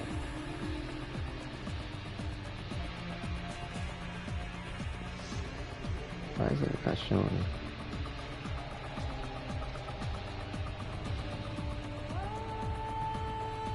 They're all mine. There we go. Is part. Ah! Yes, it is. Right. I thought it when I saw you put the unk in there, I was like, that sounds familiar. And when I see you on Discord, Waters. _water_ here's per volt has come to. I got it now. Thank you. No, you good, man. You good. But yeah, it's like I said, I was like, when you said the unk, I was like, that sounds familiar. I get that shit from CB4. That was a funny ass movie.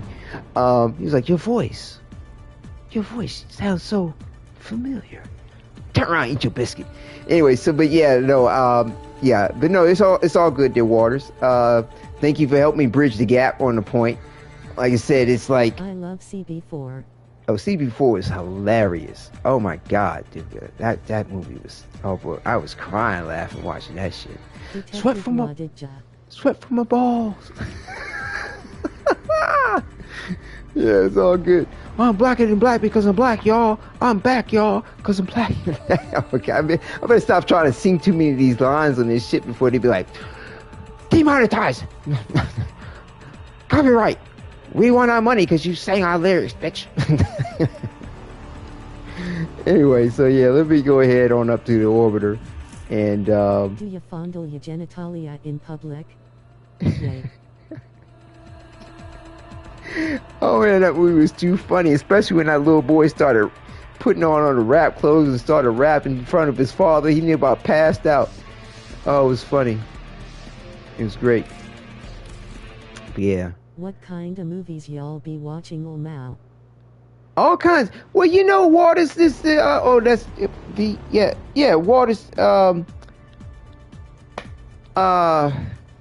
because that's why I be calling you on Discord. I was like, Waters, and that's why I be calling you in game too. But V, 5 Waters, 5th Water, V for victory, vendetta.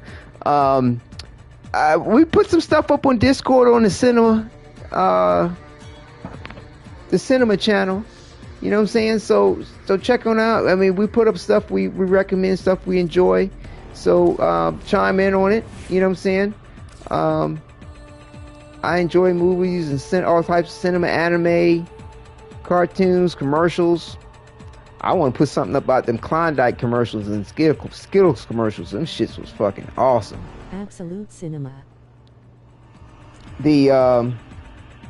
But yeah, the York peppermint patty, the Klondike, and the Skittles commercials are brilliant. Wait a minute.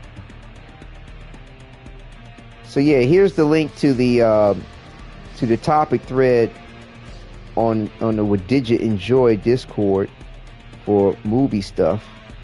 https://dice.com/DISCORD.com/CHANNELES/1361097170253516921/13731871979666848. Yeah, that's for like anything cinema related, movies, video, short film, that sort of stuff.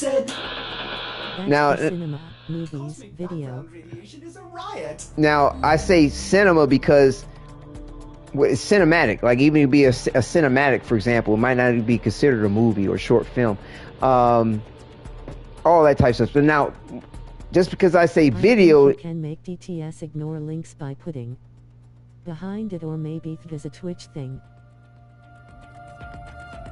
Don't say this out loud, DTS. I know, right?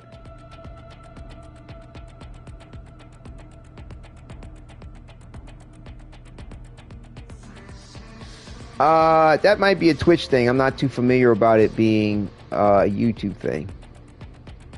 But yeah, just because I say video, I'm not talking about music videos. I have a there's a topic thread in there for music videos. But I mean, like I said, anything cinema related, it may just be called a video. It may be called a short film. It may be called a cinematic even. It would apply if, like I said, if it doesn't apply to one of the other topic threads there. Like I said, I tried to be fairly thorough and inclusive of all things we may decide to want to enjoy for the most part. A good amount of things we enjoy, and to share that which we enjoy. And I'll throw up the Wadidja Enjoy Discord link again. What did you enjoy?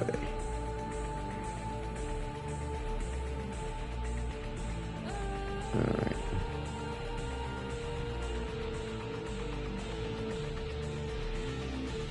Wadidja Enjoy Discord.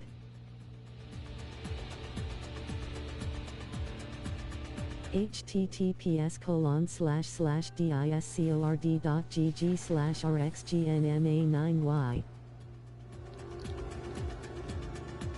All right, good people, fellow Tenno, I'm gonna take it to the profile screen, do that revolve around, and let it roll on out from there as the close to the broadcast. And again, it's been a lovely time. I had a good evening, and I hope you all did too. And if the topic strayed a little bit, believe me, think about it. Probably some way that it could apply to Warframe. I know I was thinking about it the whole time and bringing us back around to it. It's been fun. A lot of laughs tonight. Adios. Hasta luego. Mi amigo. All right. Bye, V. Appreciate you. No doubt. See you on the other side. Like I said, we have some good times up in Discord. But yeah, thank you all again. And take care and enjoy.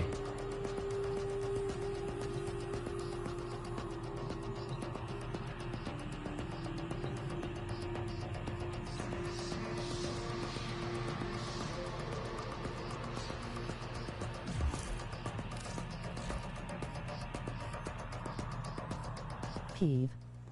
Take it easy, Wadidja victory hand.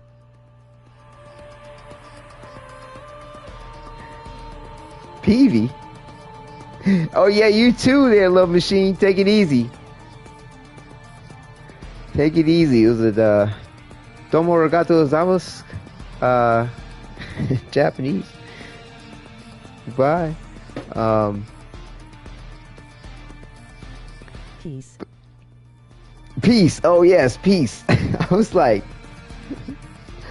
peeve.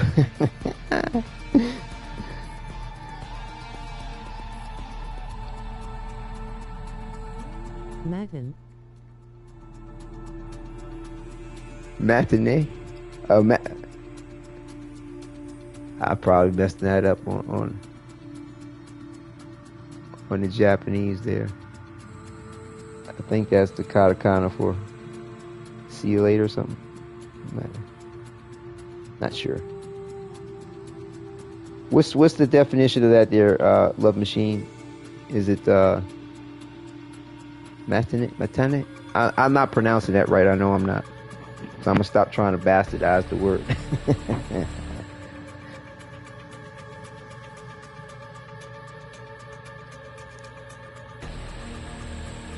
Yes, sir. Okay. Well, good. Glad I wasn't too far off. It's short for goodbye. Okay, cool. Yeah, I don't think I ran across that one. Like I said, the thing that keeps ringing in my head from that 2.5. You actually said it right, huh? Oh, great! Awesome, thank you. Yeah, like I said, it keeps ringing in my head from that, like, almost 2 weeks in Japan is Nani? From when they kept asking me, what was I trying to say? What? Nani? And sumimasen. You were trying to get something to eat, get some food. Sumimasen. And that's, excuse me. So, they say sumimasen too if they, Went to play with a friend of mine. It's all formal Japanese. Right on. Appreciate you sharing that there, Love Machine. Oh, no sorries are needed there, Gemma. I mean, thank you for stopping back through. I hope you had a good time and enjoyed yourself. Like I said, it's only with so much time we have, it's good to, spread the love a little bit if we have the time and the energy. But yes, thank you for stopping back through again as well. So yeah, we'll go ahead and shut it on down. It's always a pleasure, without a doubt. And I'll see you all. Well, this is the next day already. Always. Peace, everyone. Yeah, thank you. Peace to yourself as well. Thank you, Duster. Thank you. And it's already the next day, so I'll see you all later on this evening. Watch. Oh yes, that would be appreciated as well. It was some good jibber jabber there, Gemma. So yeah, it'd be good if you share with me in the comments, or hit me up on a message or whatever. But the comments are always good too, because you know how the algorithm is. They want to, like, are they engaged? Do they like what you had to say? Do they want to share with you? But yes, please do share with me your thoughts and however you feel best. And you're very much appreciated, Gemma, extremely. Thank you so very much for all that you've been doing. So yes, everyone, once again, take care and enjoy.